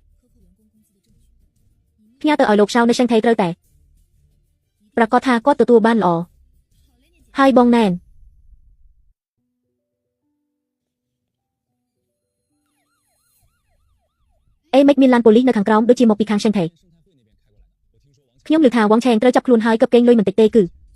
អ្នកគ្រប់គ្រងដែលដេញអាជីវករចេញនោះសំមុខហើយមនុស្សបែបនេះគួរតែចាប់យូរហើយបងណែនធូរទ្រង់ណាស់នេះហើយជាលទ្ធផលរបស់មនុស្សរមើគុណអឹមនេះជារបស់ដែលគាត់ស័ក្តិសមនឹងទទួលលោកសូមតម្រង់ជួរនេះគឺលោកឆៅថៅកែឆេងថេលោកឆៅថៅកែសុពិតជាក្មេងមានសមត្ថភាពមែនមិនបាច់និយាយទេត្រូវការអីថ្ងៃនេះបញ្ចុះតម្លៃ50ខ្ញុំមកជួបអ្នកដើម្បីនិយាយគ្នាសូមនិយាយគ្នាបន្តិចបានទេថៅកែស៊ូរឿងវងថែងខ្ញុំចាត់ការហើយគាត់មិនត្រឹមតែត្រូវដេញចេញទេថែមទាំងត្រូវប្តឹងទៀតនោះជារឿងផ្ទៃក្នុងរបស់អ្នកមិនពាក់ព័ន្ធនឹងខ្ញុំទេស៊ូនៀនខ្ញុំនិយាយត្រង់ចុះឲ្យតែអ្នកព្រមនាំអ្នកផ្ទះអ្នកត្រឡប់មកវិញលក្ខខណ្ឌអ្នកទាចុះបញ្ចុះថ្លៃឈ្នួលពាក់កណ្ដាលមិនគិតថ្លៃសេវាមួយឆ្នាំឬអ្នកចង់បានកន្លែងណាខ្ញុំដេញគេចេញទុកកន្លែងឲ្យអ្នកលោកឆៅអ្នកគិតថាលុយស្រ័យបញ្ហាគ្រប់យ៉ាងមែនទេចំណាយលុយច្រើនម្លេះមិនមែនចង់បានមុខមាត់តែចង់បានភាពសុខស្រួលជាងខ្ញុំនៅកន្លែងចំណាយពេល2ឆ្នាំធ្វើឲ្យរោងចក្រងាប់មួយរស់ឡើងវិញតែបានអីមកវិញ គឺឡើងថ្លៃឈ្នួល40%គឺកាត់ភ្លើងចាក់សោចិនដាយន្តត្រូវអ្នកកាយដោដណ្ដំមួយអ្នកថាជាទង្វើរបស់វងឆែងអ្នកមិនដឹងរឿងនឹងហើយជាកំហុសធំបំផុតផ្សារទំនើបមួយសំបីតែយន្តការការពារអតិថិជនល្អក៏គ្មានបណ្ដោយឲ្យកូនចៅធ្វើបាបគេឯងតើខ្ញុំមានហេតុផលអីមិនទៅ ស៊ូនៀនអ្នកកុំចង់សាកទោះហួយចិនឆែនល្អតែមិនស្មើខ្ញុំទេអ្នកពិតជាគិតថាពួកគេអាចឲ្យលក្ខខណ្ឌល្អបែបនេះរហូតមែនទេភាពប្រអើក្រទុំគឺឆ្លងតាំងពីថៅកែដល់អ្នកគ្រប់គ្រងផ្សារនេះគួរតែដូរយូរហើយមិនបាច់រំខានលោកចៅបារម្ភទេអញ្ជើញមិនជូនដំណើរទេតោះទៅបងយ៉ានធ្វើបានល្អមិនគួរចិត្តទុនជួយគាត់ទេផ្សារដែលក្រអើក្រទុំដល់ឆ្អឹងបែបនេះទោះយើងធ្លាប់ជួយក៏ដោយ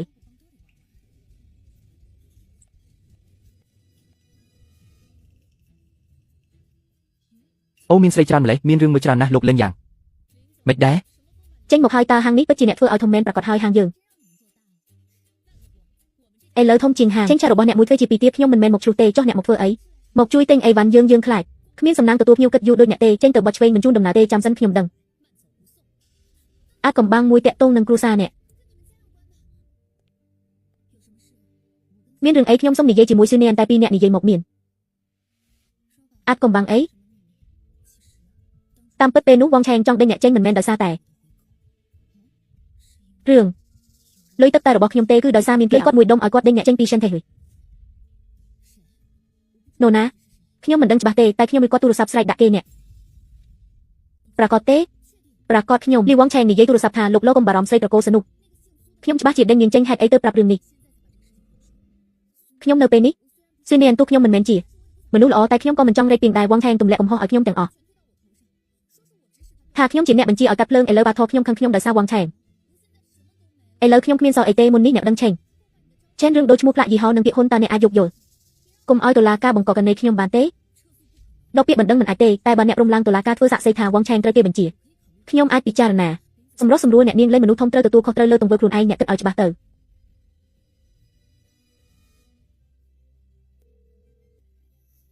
ៅប៉ារបស់លូឆេនត្រឡប់មកវិញហើយមែនទេអ្នកគង់តែដឹងដដែលអញ្ចឹងគឺប៉ាអ្នកគ្រប់គ្រងវងឆែងដេញខ្ញុំចេញមែនទេគាត់គិតថាអ្នកបើខាងភេសជ្ជៈតូចមួយចេញមុខចេញអ្នកទៅផ្ទះធ្វើជាមេផ្ទះពេញម៉ោងឬធ្វើការងារទំនេរនៅក្រុមហ៊ុនខូចមុខមាត់ខ្ញុំរកលុយដោយកម្លាំងញើឈាមខ្លួនឯងមិនក៏ខូចមុខមាត់មែនហើយអ្នកដឹងទេគាត់ជាមនុស្សខ្លាំងណាស់ចុះអ្នកវិញអ្នកដឹងយូរហើយមែនទេខ្ញុំមិនដឹងតែវងថែងកាត់ភ្លើងខ្ញុំទៅឆែកកដឹងថាជំនួយការប៉ាខ្ញុំវេលុយឲ្យគាត់ចុះហេតុអីអ្នកមិនប្រាប់ខ្ញុំខ្លាចអ្នកខឹងខ្ញុំចង់ដោះស្រាយខ្លួនឯងខ្ញុំយកពុស្តាងពុករលួយនោះទៅគំរាមវងថែងចង់ឲ្យគាត់បិទមាត់ជាក់លុយចេញមកឲ្យរឿងនេះចប់ទៅលឺឆេនអ្នកគិតថារឿងនេះអាចចប់ទេប៉ាអ្នកដើម្បីអ្នកគ្រប់គ្រងអគារឲ្យមកបំផ្លាញហាងខ្ញុំក្នុងនាមជាប្តីខ្ញុំពេលដឹងការពិតប្រតិកម្មដំបូងរបស់អ្នកគឺខ្ញុំខ្លាចអ្នកឆ្លុះជាមួយប៉ាមិនមែនដោយសារបទពិសោធន៍កាត់កោគ្រូសាពីមុនពេលនេះខ្ញុំប្រហែលខំដល់ផ្លូវតោះហើយណែសុំទោសខ្ញុំពិតជាមិនដឹងថាគាត់ធ្វើដល់ថ្ងៃស្អែកឲ្យគាត់មកជួបខ្ញុំបើគាត់មិនមកយើងលេងលះគ្នា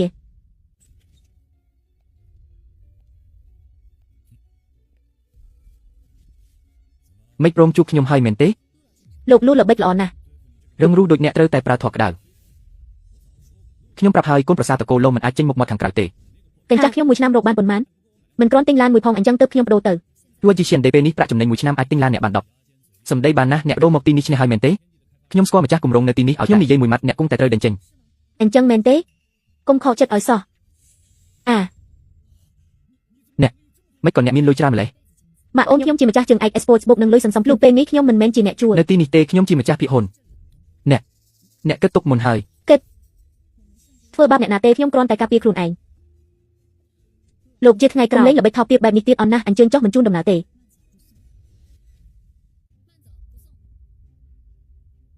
េសុំទោសខ្ញុំគួរតែមិនបាច់និយាយទេលូឆានខ្ញុំមិនបន្ទោសអ្នកទេខ្ញុំដឹងថាអ្នកល្អបំផុតតែរវាងពួកយើងអ្នកធ្លាប់តែចុះខ្ញុំក្រោមគំនាបប៉ាអ្នកតែខ្ញុំដាច់ខាតមិនចុះខ្ញុំទេពួកយើងបែកគ្នាមួយរយៈសិនទៅលែងលះជាមួយខ្ញុំមិនមែនលែងអ្នកត្រូវគិតឲ្យច្បាស់ថាអ្នកជាកូនប្រុសរបស់វីយ៉ាងយ៉ូឬជាប្តីរបស់ស៊ឺយាយចាំមានចម្លើយចាំមកជួបខ្ញុំ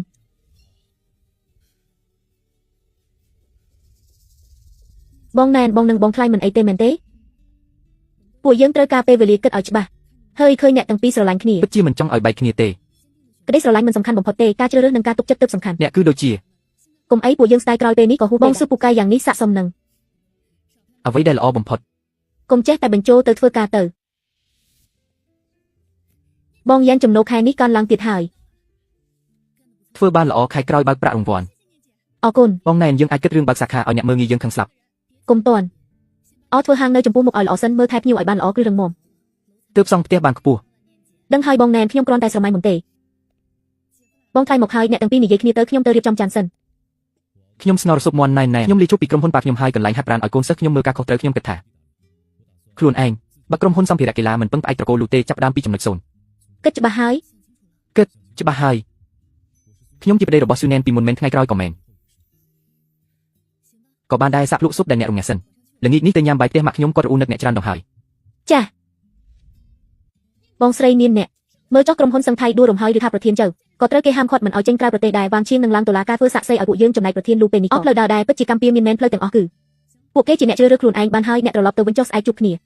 បាត់បងនាងស្អែកជួបគ្នានាងខែនេះក្រុមហ៊ុនយើងចុះកុងត្រាធំបានពីបើតាមសន្ទុះនេះចុងឆ្នាំយើងនឹងបានដើរមកវិញ ហើយមិនអន់ទេ មិនខាត់កម្លាំងទេស៊ីវលូក៏ចេញពីធ្វើការដែរហត់ហើយតោះទៅផ្ទះខ្ញុំធ្វើអាហារសម្រន់ឲ្យអ្នកញ៉ាំបងថ្លៃលើថាអ្នកបើក្រុមហ៊ុនហត់ណាស់មែនទេមកធ្វើការជាមួយខ្ញុំវិញទៅមិនបាច់ទេបើក្រុមហ៊ុនខ្លួនឯងទូហត់តែមានសេរីភាពខ្ញុំចូលចិត្តបែបនេះអូខេមានពួកឲ្យអ្នកឆាប់ថ្លៃជីថៅកែធំចាំជួយមើលខ្ញុំផង បានហើយឆាប់ទៅផ្ទះទៅជីវិតមិនដែលប្រងើយកន្តើយចំពោះអ្នកដែលចេះទៅស៊ូដល់ទីបញ្ចប់